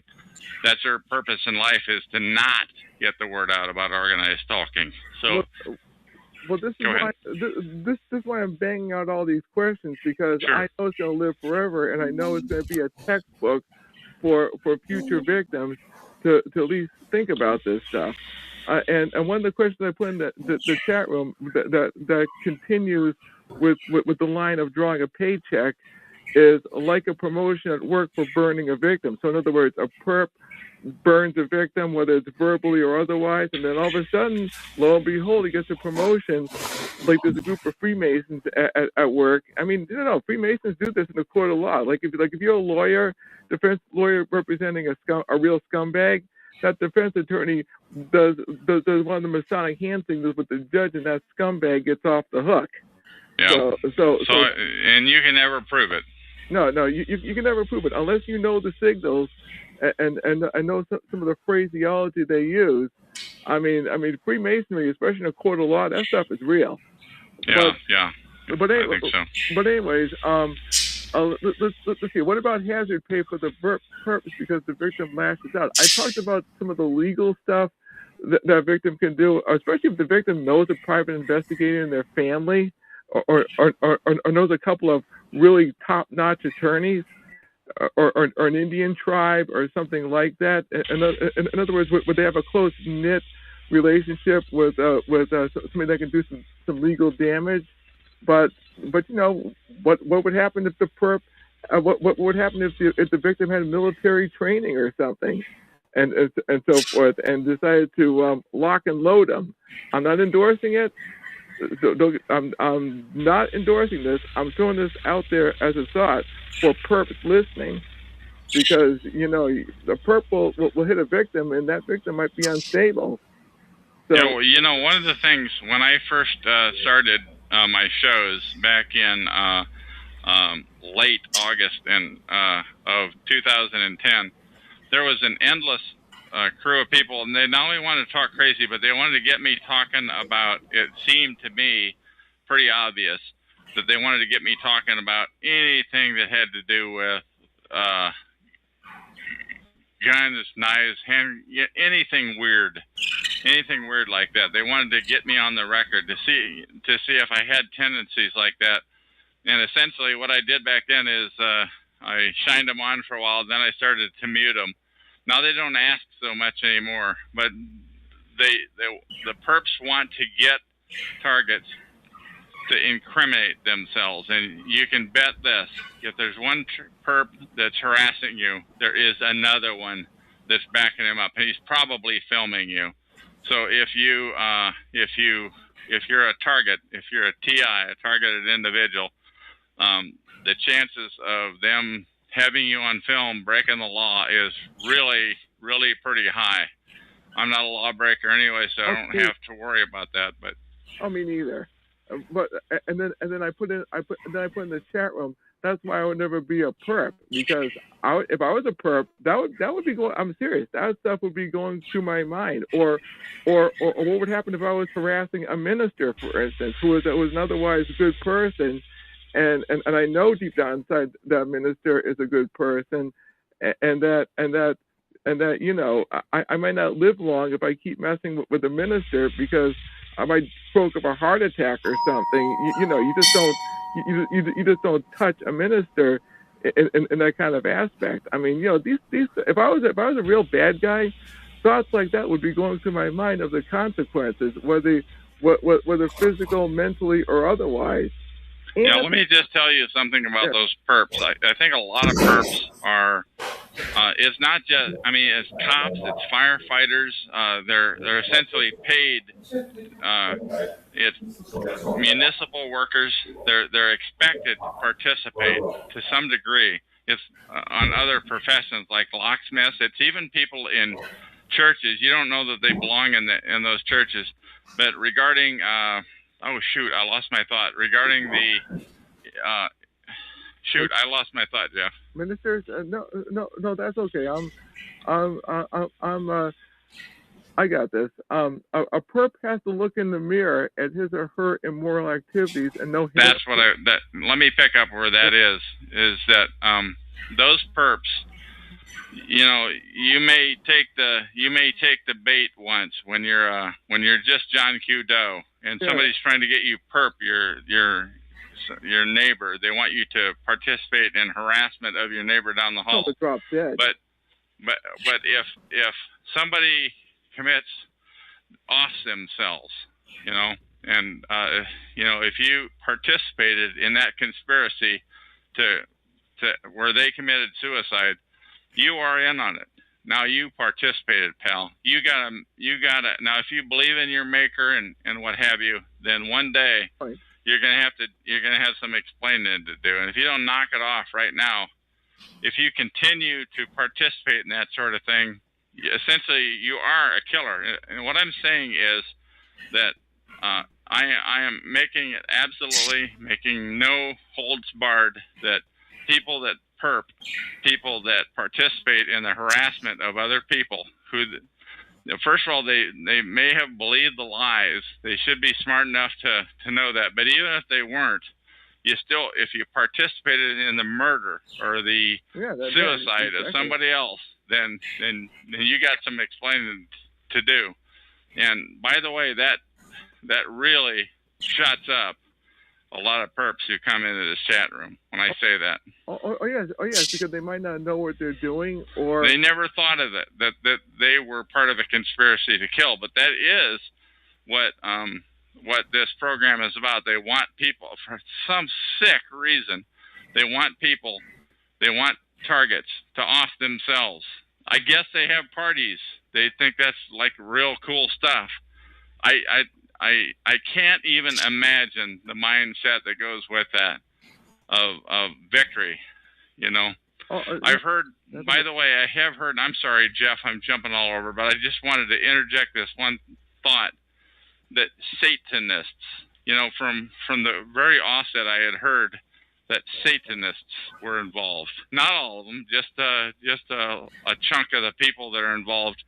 They have covens, and there's 13 people in each, and I guess that's the maximum size. And they like get off in it.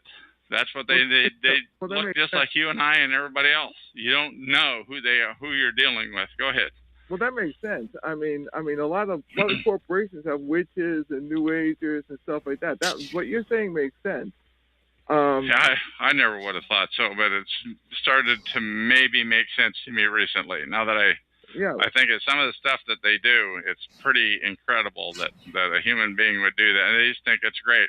It's not just cats and dogs that they kill; it's literally people. Oh, of course. I mean, William Schleblin is a good name to look at in that aspect. The former Satanist who came to Christ and so forth. How do you spell that last name? I can't spell it off the top of my head. I'm not going to run and grab it. That's right. But people find it if they want to Google it. I'm just throwing it out there. But the thing is, a lot of these workplaces have New Agers, government places have New Agers, and occultists. So what you're saying is a true statement.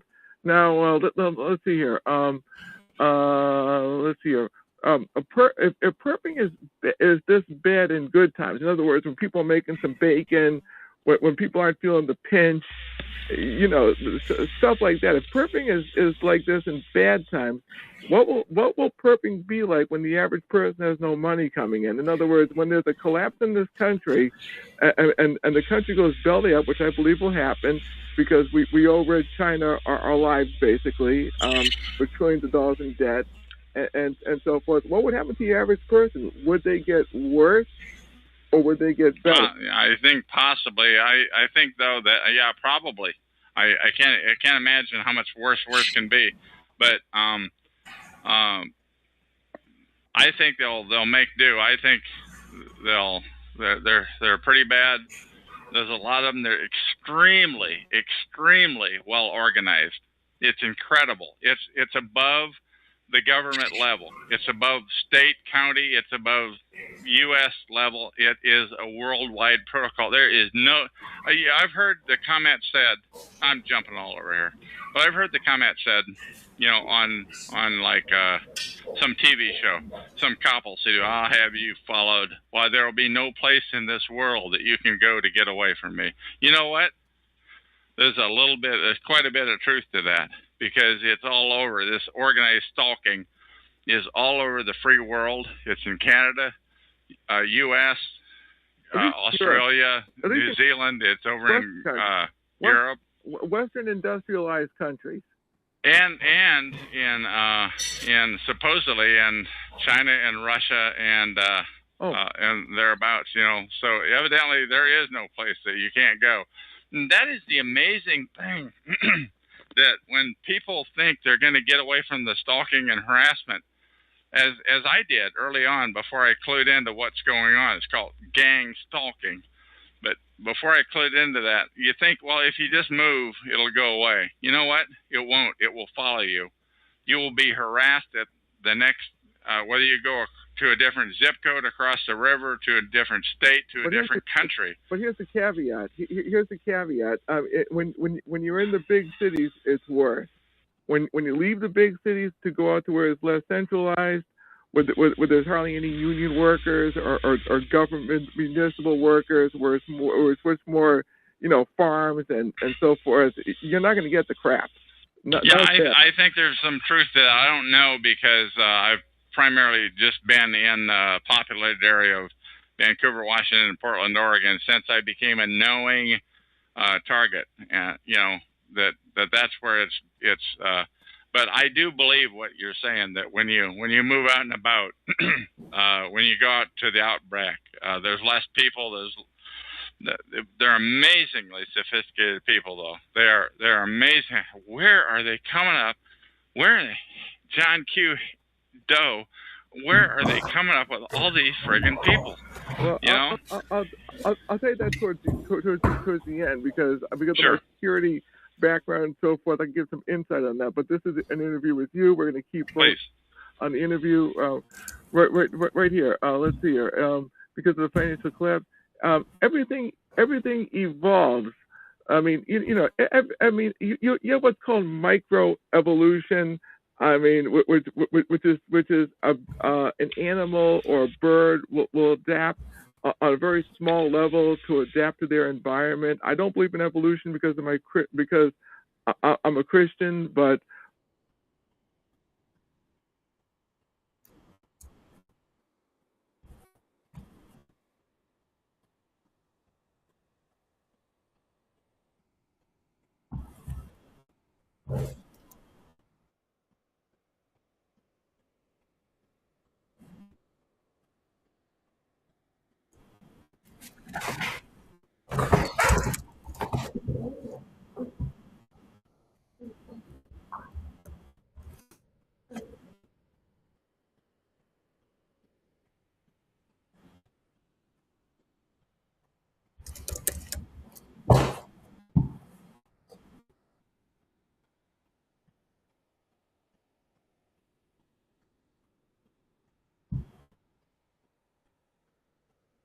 I'm gonna block somebody who was a ex-military person, like little Judas that was sent to infiltrate my channel and play the body troll up on me tag to pretend to be a supportive viewer and then start posting narcissistic always abuse tactics on the channel. And ex-military, they're sus, meaning people like Iraq veteran 8888 or anybody else. It's like they're a liability because they've shown that they can be deceived by propaganda into attacking people without a good reason, see, by the deep state. See, anybody's like ex-military that was in Iraq, Afghanistan, they've shown that they're a person who can be deceived by propaganda into attacking people for the deep state without a good reason, unrighteously, like the Iraq, Afghanistan war was based on lies regarding 9/11. So I'm not surprised that a person like that, some ex-military person, pops up on my channel. It doesn't take long until start targeting for the Gangstalked part with those CCW's tactics. So and I'm gonna remove a video that I made before they revealed their hand, showing the hand that they were Gangstalker.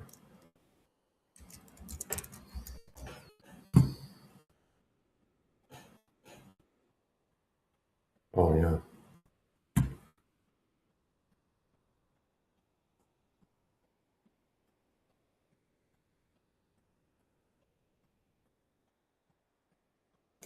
Gangstalker is real. That I really adore that.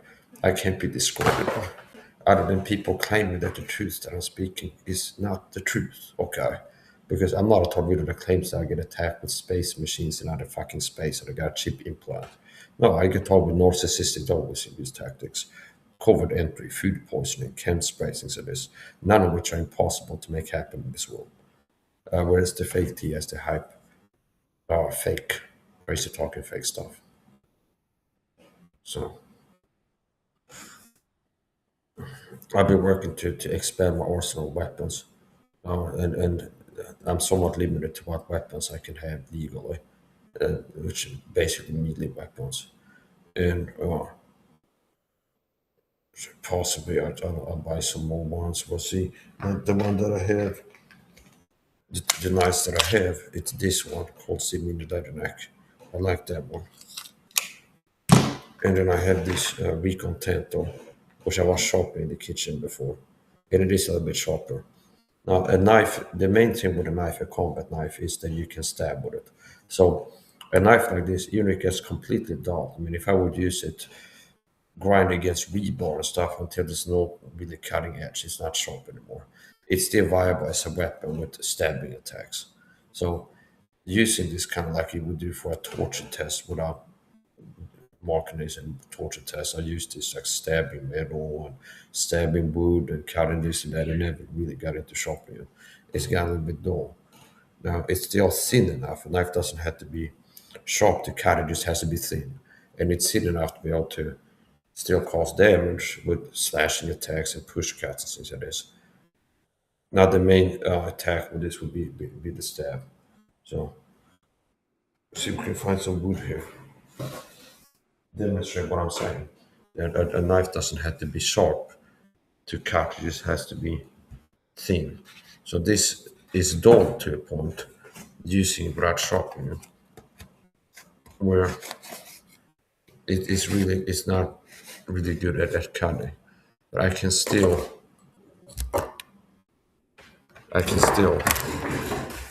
attack.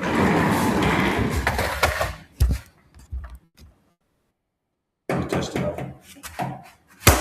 See, so despite it not being sharp, you can still cut. Let's try push cut. Just punch, a punch cut, just punch this. Then it creates a gash. So you know it's not that sharp. If an axe is not sharp, it needs more force. So if your attack is strong enough, even if the knife is not razor sharp, you can still cut.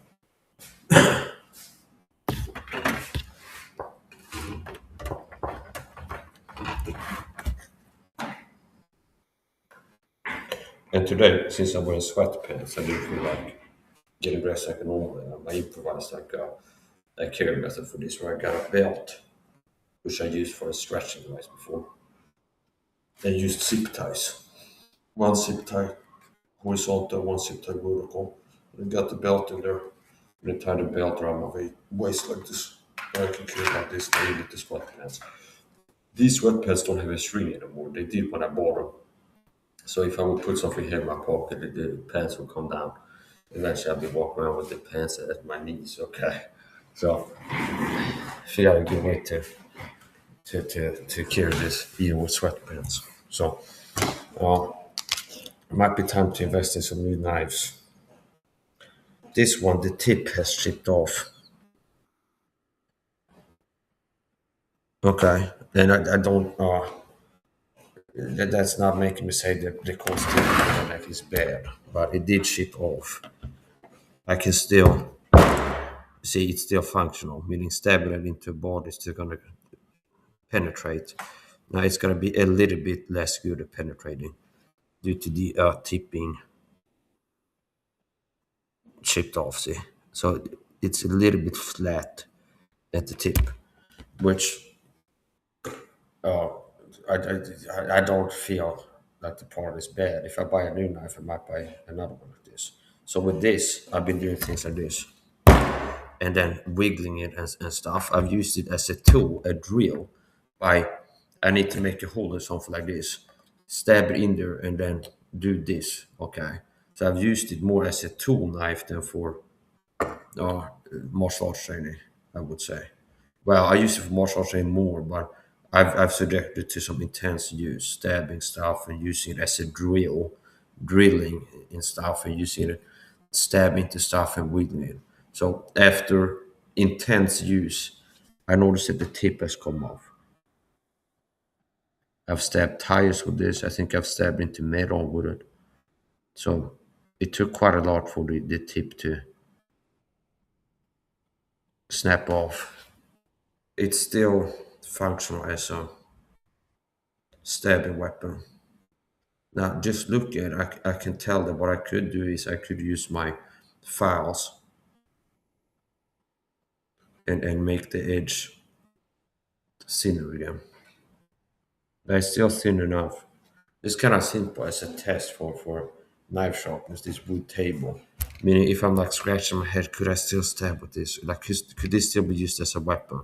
I noticed the tip is snapped off, and I go, well, I know that it could. Okay, you stab this, you can achieve penetration, but you want to verify if you can stab into that wood.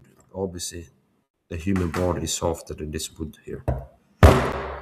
So if you can stab in there, you can stab into something else.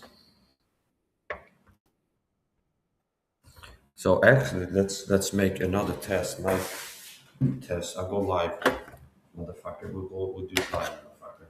We'll go live. No YouTube.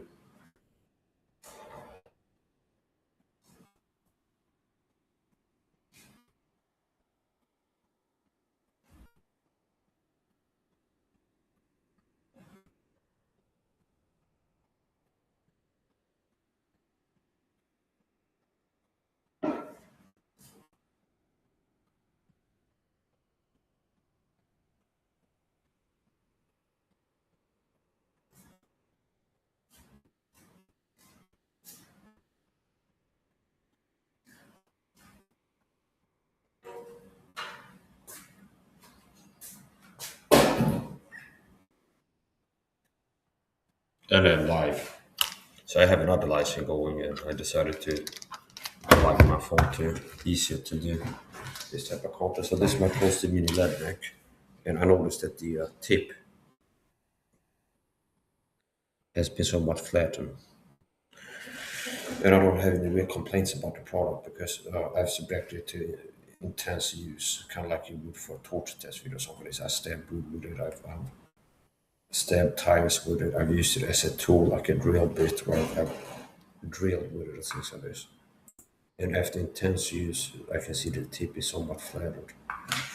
So, what I can do, I'm gonna once more test this. I'm gonna do a test, kind of worst case scenario. And well, that shows that despite the tip being a little bit flattened, it can still achieve penetration, see? And this is exact type of stuff I would do with this. And use it as a drill. So I figured I'm gonna do a test. And what I really would like, yes. Okay. Here's what we do. I'm gonna test. I had this test before. I've stabbed it with my course to recall tempo and stuff. And here I stabbed this to, and this is our board that has cardboard, foam, and faux leather. And I'm going to use this shirt, which is thick roll thick shirt for penetration tests. This is a little bit similar to what you see people do down tubers, ballistic gel and bandit.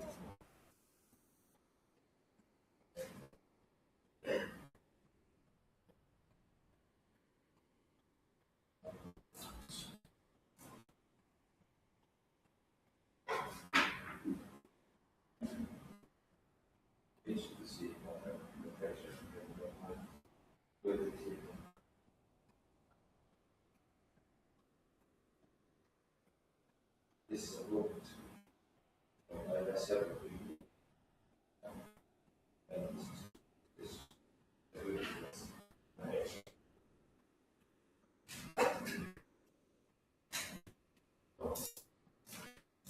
I'm trying to think we do this video.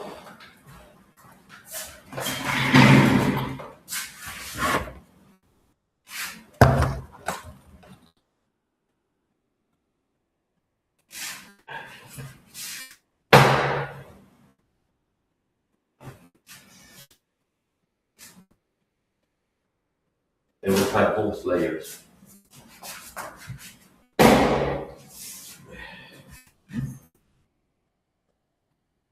Let me see.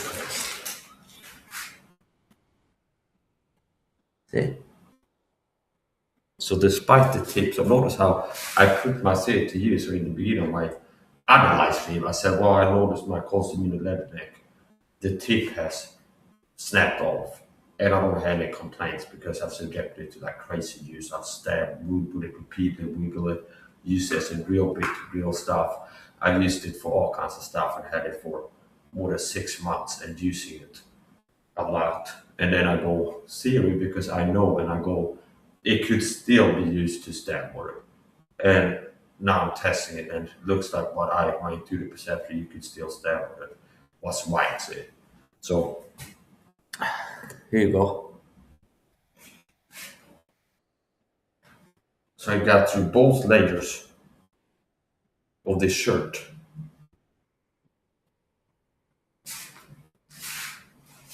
And through this new door.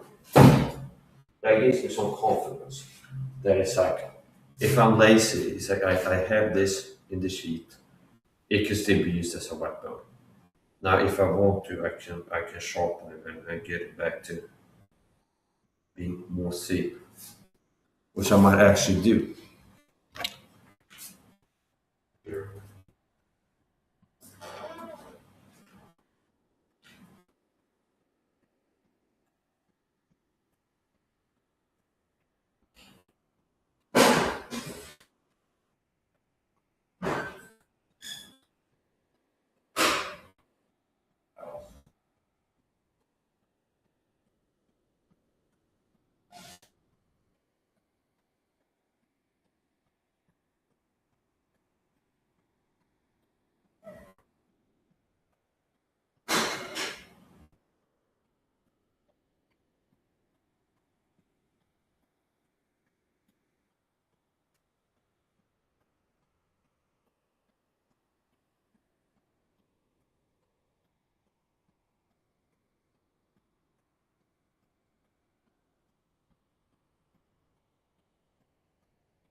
Yeah, so I'm a Christian target. I'm the target of a secret prosecution program called Gangstalked. To teach people to target with narcissistic dogmas abuse tactics in the media.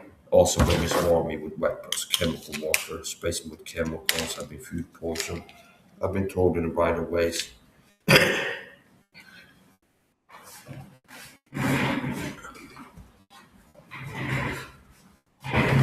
And I've been targeted with this gang stalking persecution program for more than a decade here in Sweden. And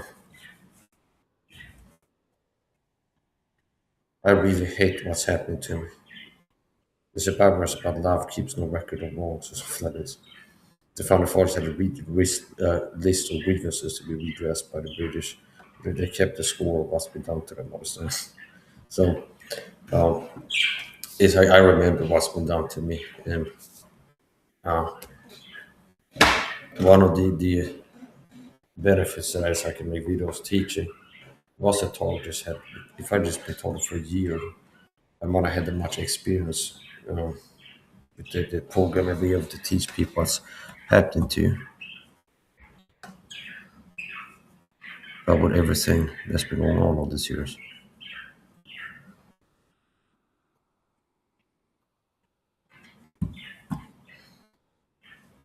Yeah.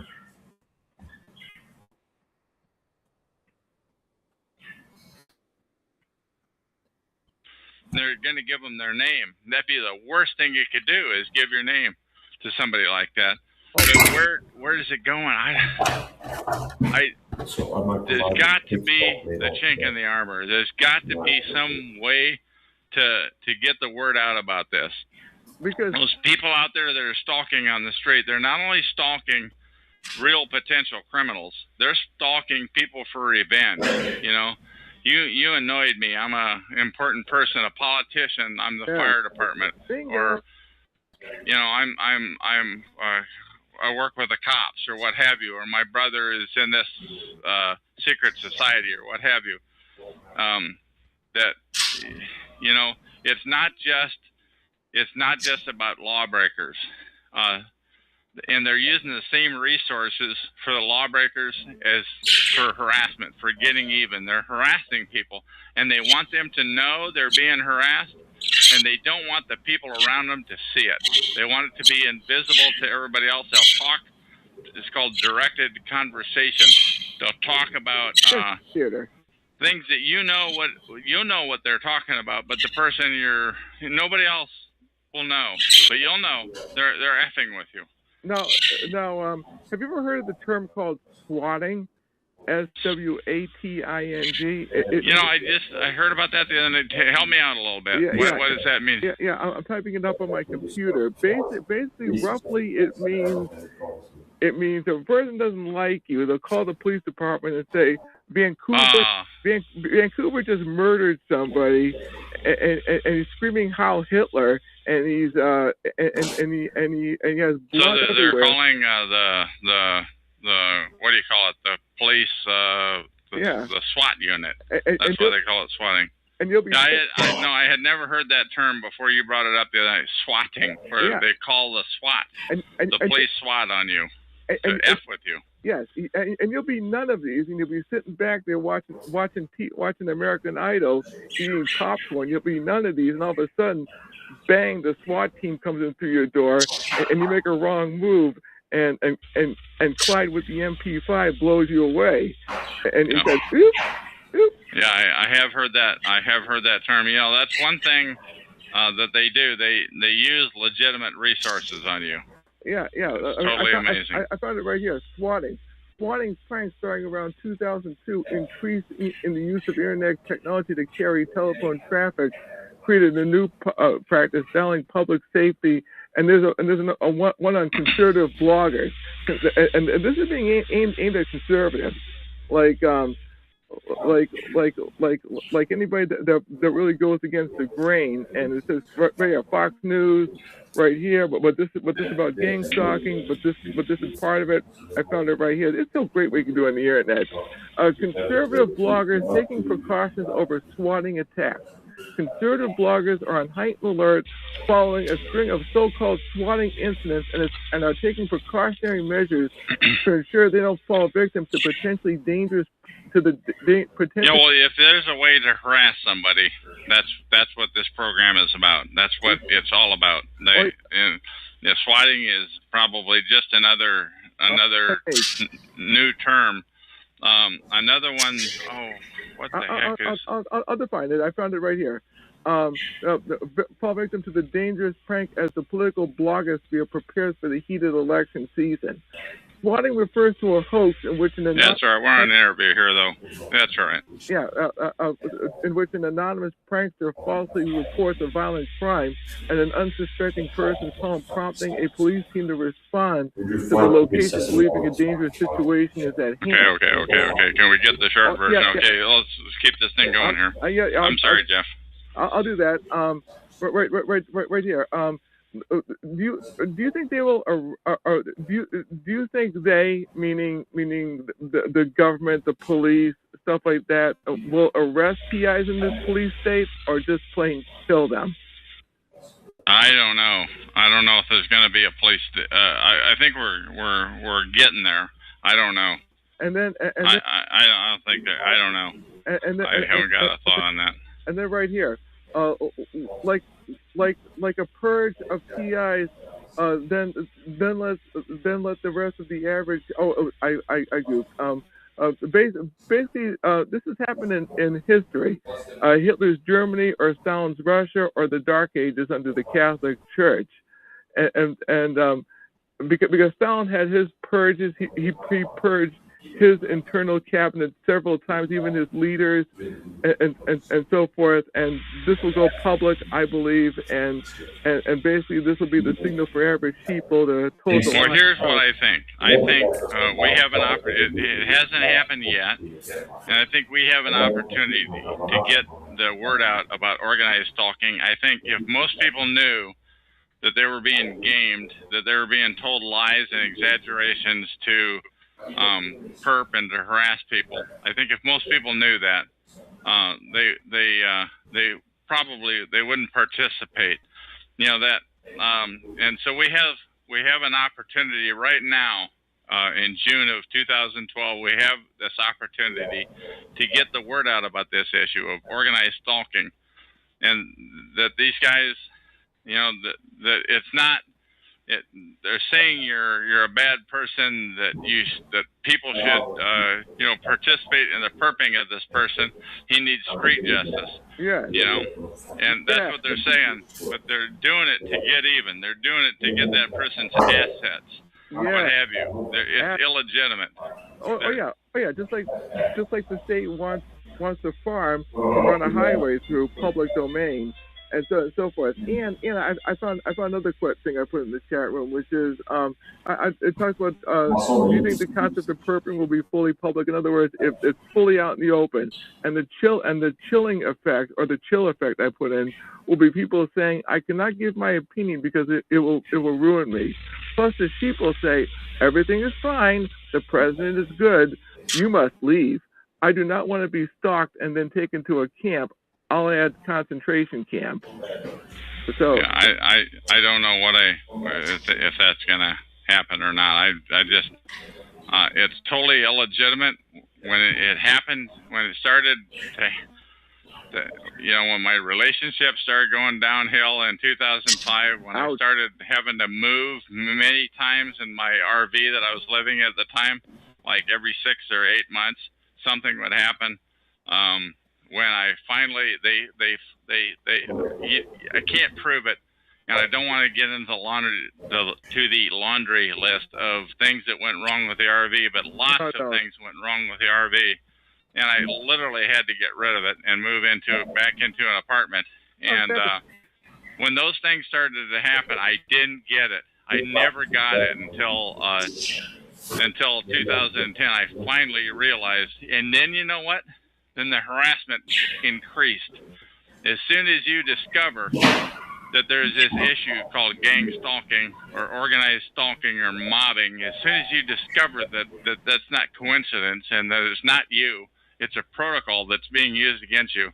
As soon as you catch on, and you be like I did at the PortlandMercury.com, when I found that on gang stalking, when I found that, my harassment increased amazingly a lot, to a highest, I would call it, to a highest harassment ever, if that were such a thing. And you know, I'm changing the subject on here. What else you got there, Jeff? Oh, no, I got plenty because I want the people out to think. Please. Another thing I put out there is you know, what causes a person, from your experience, are the handlers FBI, Homeland Security, Freemasons, big corporations with deep pockets? Who would you say would be the handler? I don't know, but I want to interview them. I'm sorry, that's not the answer you were looking for. The answer is I don't know. I don't know who is involved in doing that. One thing I want to tell them, though, is I want to interview you, and I'm the only guy that I know. I don't know anybody else that wants to get this word out like I do. And you can find me, and you know my voice and my attitude and what have you. What I'm telling you is that everybody, all these other TI shows on TalkShoe are shills. They're dirty. They don't want to get the word out. But if you want to get the word out, I'm the guy to call. Okay. If I knew of somebody else, one day, Jeff, I hope to have that. I hope to have that. Actually, my interview number 1016 on TalkShoe show number 87161 is of guest 7, and she was perp. I mean, she did participate in the as she said, for the law. She got a kick out of it. She participated. I don't want to consider it like her, but if anybody's out there and you're listening to me right now, my name is Chuck.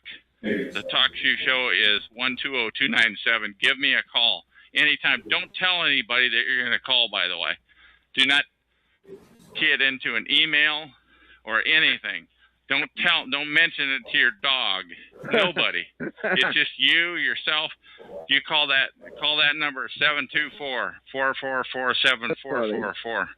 And you key in 120-297. That's area code 724-444-7444. Call ID number 120-297. And then pound sign. Okay. And follow the. Well, give me a call. I'll interview you like you've never been interviewed before, and you won't be derailed by the perps who want to derail it. It happens. I'm telling you, it happens all the time. When there's a good topic on some of these TI shows, when there's something that's too good, it's getting the word out too well, somebody calls up to derail. It happens nearly every time. Go ahead, Jeff. All the people in the chat room. Oh my goodness! I mean, we must be making a real dent here. But anyways, right here. What is the common thread? In other words, the common denominator that causes a person to be a TI? Is it A, speaking against the government? B, I'm gonna say this verbally because I'm better verbal than writing. Irritating the wrong person, or C, going to certain events like the Tea Party, or belonging to the wrong groups like the John Birch Society or any conservative or anti-government organization, what they consider subversive. I mean, or like you said, they just want your assets. I mean, plain and simple. And personally, I hate the way they use the term vigilante justice, because when you think of vigilante, you think of some desperado that's just an evil, murderous person, and the court can't get him as cowboy justice. And everybody knows that this guy. Yeah, it almost sounds noble. It sounds like it's from the cowboy days, you know. Yeah, cowboy. But, cowboy. Essentially, it may have started out to be a good idea if the guy really had it coming, you know. But what I'm saying is they've subverted what it was set up for. They use and abuse, and they want your assets. You know, everything that you just said are reasons why people. And the one thing that you did leave out, though, is it's generational too. These guys are so sick, they want to wipe out your bloodline. Yeah, you don't have to believe me. I'm telling you, anybody that's out there listening, if you don't want to believe me, then don't. I'm telling you. I believe you because you know that makes that to me makes sense. I mean, I'm the reason why I'm throwing out the vigilante part is because when I was a kid, especially when I was a kid, I used to read comic books like The Punisher, because you know the Punisher went after bad guys, and this is why people like Charles Bronson and people like that, because the bad guys through the system, and you know the bad guys get. Oh, I remember that series. I never thought of that. That was a long time ago. Chuck, the Death Wish series, and that's why I'm throwing it out there to the audience, because that's what people think of when they think of vigilante, which is the Daredevil, the Punisher. What I'm telling you, people out there that are listening though to this, yes, there is a protocol in the world, and it's called organized stalking. I'm telling you, people get put on a list.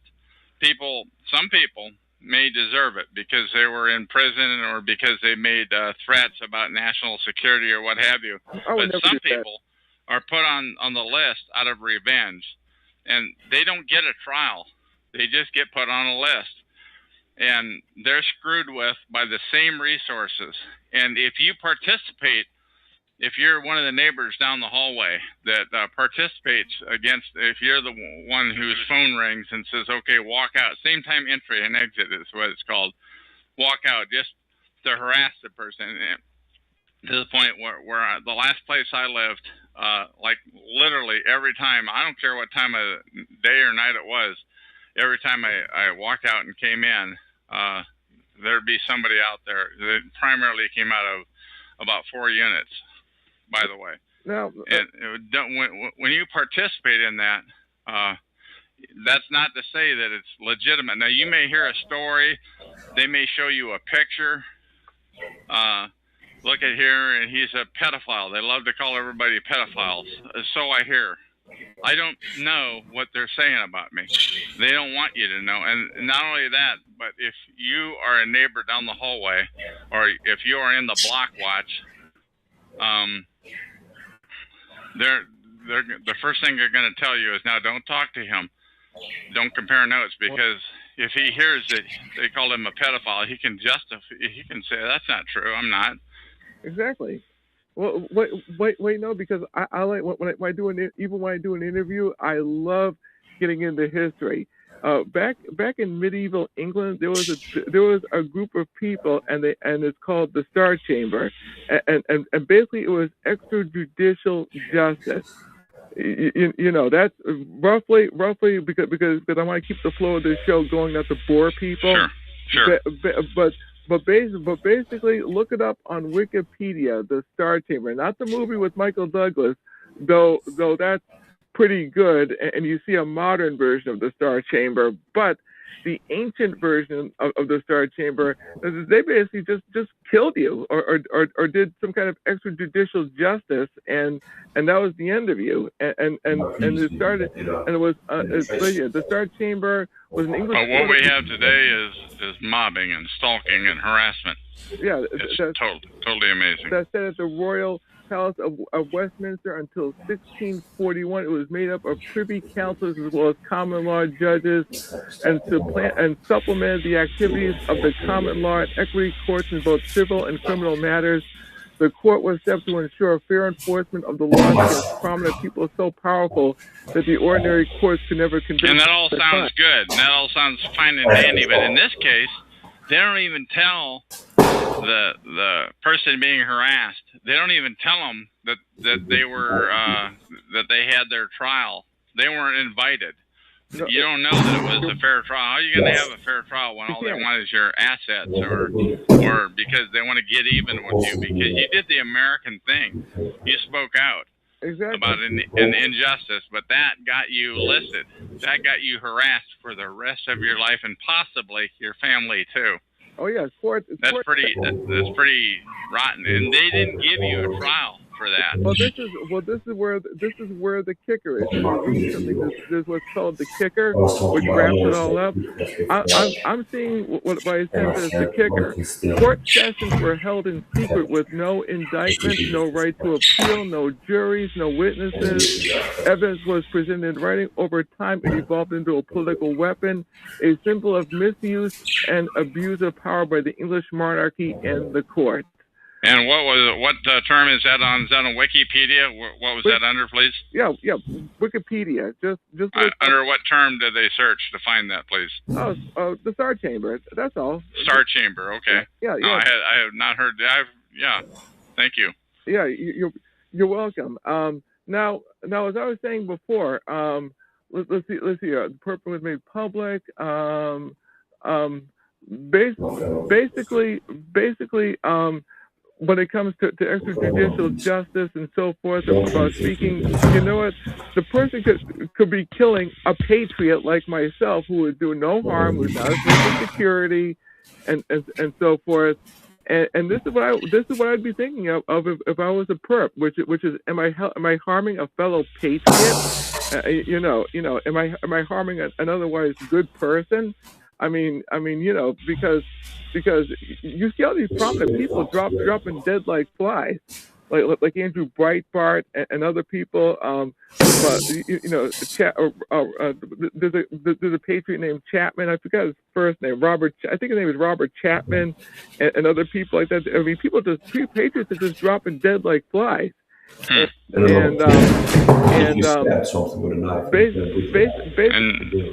nobody knows why, but natural causes like Andrew Breitbart, the more prominent one, died of a heart attack. But I'm just saying this off the top of my head. I mean, there are weapons that can, and I'm not talking the crazy talk. I'm talking poison that can cause a person to have a heart attack. I mean, these are old spy weapons used back in the 1950s. Tap. So what else you got? Question-wise, what else do you want to hammer me with? I'm sorry. Preferably out of the blue. No. Okay. Basically, I'm gonna wrap it up with this because I've interviewed you for a while. I just want people to think about this. There's good people out there, and also you can use your iPhone to take a picture of somebody, send that picture on Facebook, spread that portrait of the person all around, and if you're close enough to the person, get an audio of what he or she is saying. These iPhones and these smartphones are very amazing devices. You can text, and depending on how good it is, you can screw a person just by taking a picture of them and getting their audio. So the surveillance is out there. You can do research on your own on the internet and look up micro cameras and microphones. You can stick in a radio. You can buy this anywhere. This is not James Bond stuff. So we do have the technology to create the new world order. And I am looking for the silver bullet, so to speak, from a metaphoric standpoint. I'm looking for the answer to that. I don't know, honest to God, Jeff, man, I don't have a clue what it might be, but it doesn't stop me. I do focus on a lot of things that are bad, but I am really looking for the answer to that. I don't know what it is, but if you know what it is, come to my show and tell me, please. I forgot something, and I have to see if I covered everything. It's crazy. No. Basically, when the system does collapse, do you think that perps will just say, screw it, we have nothing more to protect? I mean, because look, the Stasi. I'm gonna give you history. You can find this on YouTube. The German Stasi in East Germany, which was based upon the Cheka of the Soviet Union. The people just got sick of it, and they had a peaceful protest, and they just barged right in, and they looked at the files of everybody that the Stasi checked up on. And that was pre-internet. Now we have the internet, and it's a lot easier to. Now we have cell phones with everybody on the street. We have satellite surveillance. I'm gonna look this up right. I'm gonna look this up right now because I like being factual when I talk. Stasi, East German Stasi, and you can find a lot of YouTube videos on the German Stasi, East German ERMAIN Stasi STASI. I think I got it right here. And you know what? I mean, if the Stasi wanted to fix you, like if one of the party heads wanted your girlfriend or something like that, I mean, you'd really get screwed royally. I mean, and it was the secret police. And right here, Ministry for State Security, and that's what it stood for. And one of the more prominent people who was the head of it was Erlich Miki, and basically they ruined a lot of people's lives. And when people went in there and they shredded files towards the end, they shredded files, and they're still putting the files together to find out what these people did. I mean, people actually got real jail time and you know, beatings and stuff like that, and so forth. But so have you got any other good tough questions that you want to hammer at me there, my man? I'll wrap it up with this. Like East Germany unifying with West Germany and East Germany collapsing and so forth. Right here, between 1950 and 1989, Stasi employed 274,000 people to root out the class enemy. Look this up on Wikipedia on your own. Sure. Do you think Americans, being spoiled as we are, when the country collapses, do you think Americans would demand to see files written off? You know, the one thing about, you know, what I'm hearing is that it's not just people that dress nice. I mean, I'm talking about it's ex-convicts. I mean, it's homeless people. There's a lot of people that are involved in harassment and perping. You know, so it's not just your t-shirt wearing guy walking down the street. It's a lot of people, a lot of groups. It's nearly many groups.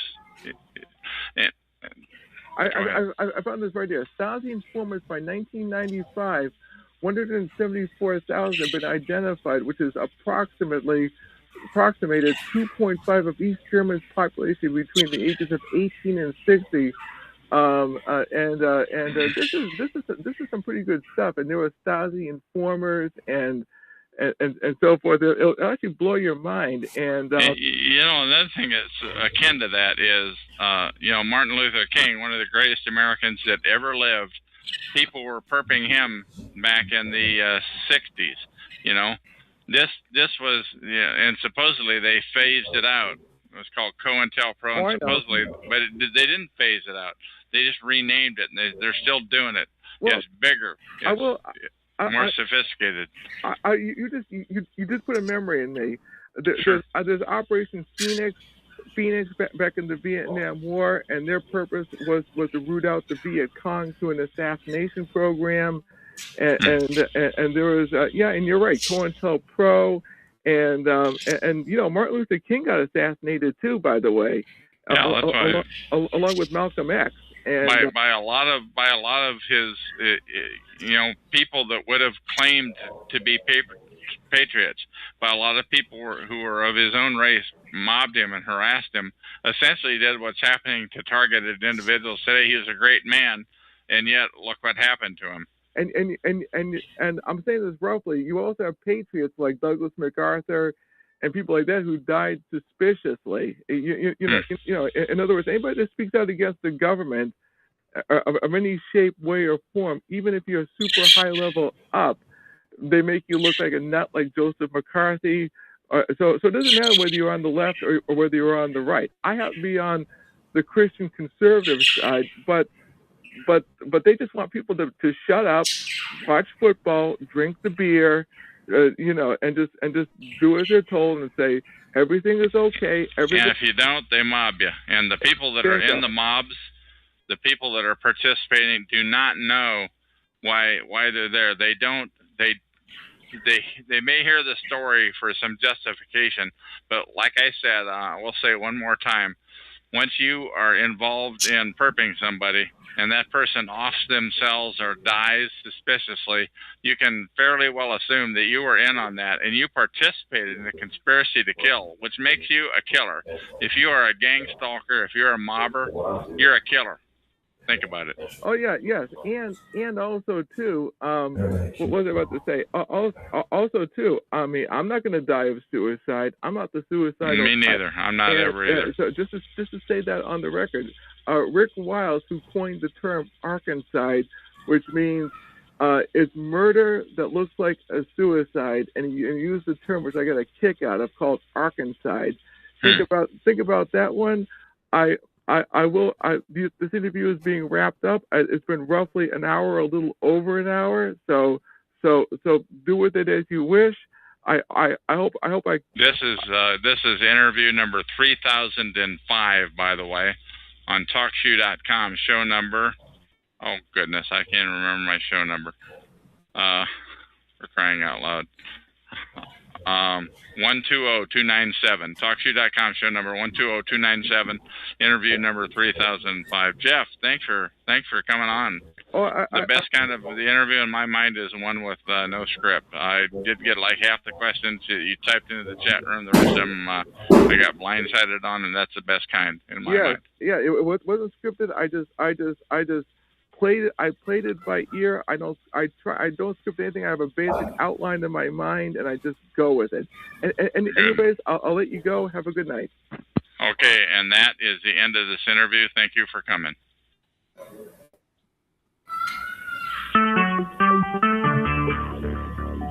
TalkShoe.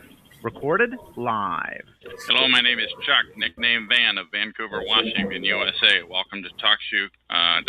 call number 120-297. This show is being recorded, and anything that I say, well, you can consider to be in the public domain. Alda wrote the content that I'm going to read, and she did make the comment that it's very important to get the information out there, and I'll be reading that. So I don't consider that what she said is in the public domain, but please feel free to copy any part of this MP3 recording file. You do not need permission. No notification or attribution is necessary. To find more of these public domain audios, go to the top right corner of any TalkShoe.com screen and search for Vancouver or show number 120297, or click the top left purple button to see if there's a show presently underway. The time out here on the West Coast is 12:30 p.m. on Saturday, June 23,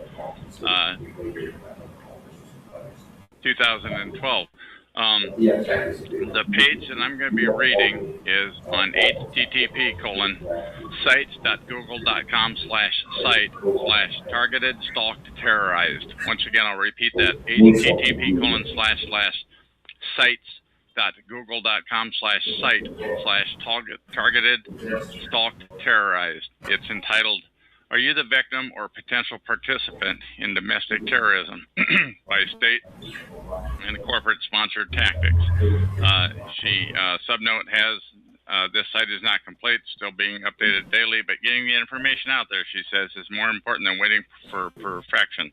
There are three columns on this that I'll be reading. The first column is this happening to you? The second column is, are you a member or of any of the following?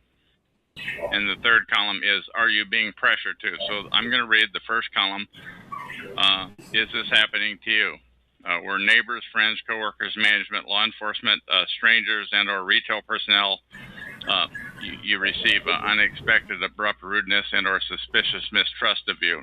Next, under is this happening to you, is sudden loss of relationships with known people, deceitful approaching, people go fishing for personal information for no reason, noticeable petty vandalism, sabotage, damage, destruction, or theft of property, repeatedly misplaced or moved items from the privacy of your own home that reappear later out of nowhere, numerable repairs, accidents, obstructions, and delays, a sudden influx of noise and traffic, and people into your home or work area, where it did not happen before. The public, flash mobbing, Google that term, flash mobbing, or crowding with malicious, harassing intent. In the workplace, mobbing, harassing, rigged workstation, and compromised workspace. Vehicle floating box or mobbing, where you're surrounded by other vehicles who box you in, slow you down repeatedly, or pull out just as you approach. And in my case, I might add, after it happened about the fourth time, the person in front of me slammed on the brakes for no reason, causing an accident after I was tapped into her. Continuing to read on, are these... you begin to realize once or twice it's a possible coincidence, but repeated acts of stalking, harassment, sabotage, vandalism to property becomes professional tactics deployed on purpose. If so, you may be the unwitting victim of target or an innocent target by state or corporate, educational, or citizen-sponsored organized terrorist stalking. She goes on to write, have you noticed constant disturbance or trouble with telecommunications, including the landline or cell phone, increased stoppage, timeout, loss, signal or reception due to unexplained electronic interferences, cable, satellite, modem, or wireless router, abrupt and continued malfunction or complete electronic failure, household appliances included, an ongoing need to repair or replace electronics and appliances over a short period of time again and again, unexplained, amplified, solid, or repetitive, extremely high or low acoustical frequency noises. If so, you may be the victim of warrantless and due process experimental electronic warfare. The next column, entitled, are you a member or an employee of any of the following? I'm going to skip the top paragraph here, but the following are religious groups, block watches, private security companies, tourism industry, financial groups, utility companies, public health organizations, educational institutions, technology, transportation, community groups, and many more. She goes on to say, you may be asked to participate without due process, warrant, or court order legal documentation to violate the targeted individual's fundamental basic rights and liberties guaranteed to all equally. If so, you may be the victim of a professional recruitment and manipulation of false flag operations, and that's hyperlink, by the way, based on tainted fruit of poisonous tree and psychological operations, abbreviated PSYOPs, spelled PSYOPS. Google that term. And because they just might be spying on you and your organization or members within, there's a couple of hyperlinks on this page that I gave the URL of earlier. One is to an ACLU, and one is to Dr. Martin Luther King link. The third column, are you being pressured to slander, disrespect, deceive, laugh at, mock, or provoke a target? Continuing to say, are you being pressured to invade the privacy or space of a target, stalking, crowding, mobbing, following, giving the target's locale away, a scene in a public setting, to participate in whisper, noise, or pointing, harassment, or setup campaigns? Are you being pressured to use keywords without knowing what they mean or what it represents to the target as they pass by, to wear the same colored clothing, to drive by or near the target's house, to walk up or stand by the target in a public setting, to make some demeaning comment about the target or others, noticing that the target's state of mind? Are you being pressured to provide unpleasant, unfriendly, misleading, evasive, fraudulent information or service, to lie about the target to others, or make up stories to further victimize or facilitate the negative, false impressions about the target? Were you given the address, vehicle ID, phone number, email, photo of the target in order to complete tasks? Were you asked to drive by the target's home whenever you were in the area, or idle vehicles loudly, play music at all hours of the night, and so forth? Were you asked to show up by foot in a group, walking a dog, pushing a child in a cart, or other missions? Have you been called or text messaged to show up for a flash mob? Once again, Google that term, flash mob, in a public area where the target is. Were you given access to a social network or website that depicted the target in such a negative light it compelled you to join forces? Were you asked the target's private, were you asked to access the target's private account at work and to alter data in that account? Were you told to impersonate the target or a legitimate legitimate representative or company, agency, or office, knowing that it would be committing fraud? Were you bribed, threatened, or coerced in some form to harass the target? Were you told it is just for a good cause, it's for the greater good, or because the target deserved it, even though you knew you would be violating the rights or liberties of a fellow citizen? Or were you told it was just a harmless game? Do you know all of the legal reasons? Do you truly know the reasons you were asked to participate? Do you have copies of any of the documents that were presented to you? And did you take them to an unbiased outside source to validate, verify, and vet the legitimacy and the legality of the documents before you participated? Were you asked to sign a non-disclosure confidentiality statement?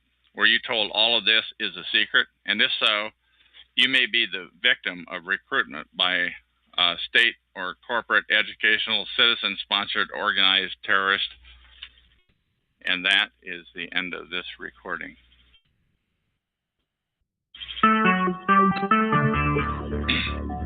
Talk shoes. Recorded live.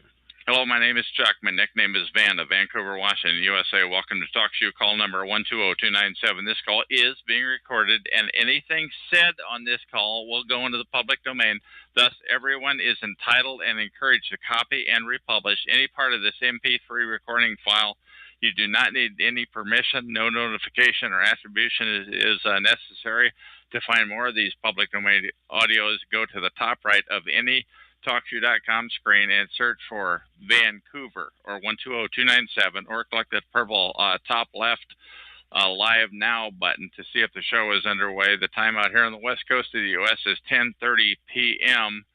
on Tuesday, January 26, 2012. And I might also add that in the chat room, there are some comments from this person who is going to go by the name of TapQ, and those are in the public domain too. And TapQ, why don't you take the lead? What do you want to say? Well, thanks for having me, Chuck. I appreciate you taking the time to talk to me this evening. And just to kind of pick back right up where we left off before we started recording this call. I was just saying that this is a topic that is kind of new to me. I clicked on the TalkShoe link to find out kind of what a targeted individual is, and you've been, educating me, letting me know what's going on, and I'm just trying to understand more about the topic and why one might feel that they are a targeted individual, what would constitute proof that one is a targeted individual, and why one might actually be a targeted individual. So if we can jump right back to that, can you tell me what might be some of the reasons? I mean, the reasons why I think, as we talked earlier, and now we're getting it in the recording here, I came up with a list one time of like eight different incidents where I was outspoken, where I might have annoyed the wrong person, and I would have been put on. What could have brought this harassment on? And I did come up with a number of people, but I think it could possibly also be it runs in the family. I think it could be, and it runs in not just my family, possibly cousin's family, that it actually possibly goes back a couple of generations.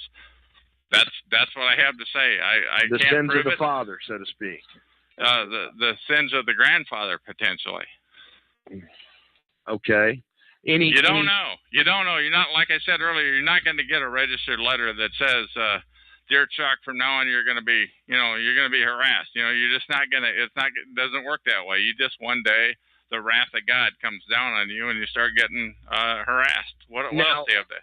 Okay, you say the wrath of God. So is there any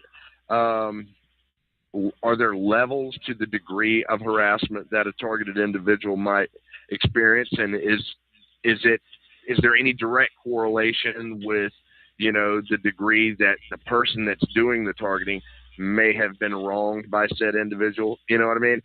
Well, first of all, you're assuming that it's one person. What I'm telling you about is it's a total protocol.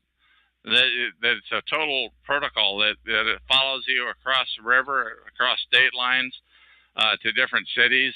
Well, when you are truly targeted, it wasn't just I've never been incarcerated and I never will be, and I never will do anything wrong. But supposedly, we talked earlier that people that get out of jail, they're told you're going to have an eye kept on you. In fact, if you want to be an eye keeper, they will offer that to them.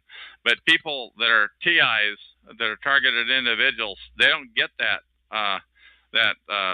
for themselves. They're just it happens to them one day. And for me, that day was April of 2006 when it started, and it was like the wrath of God. It was just amazing. What happened? It was every time.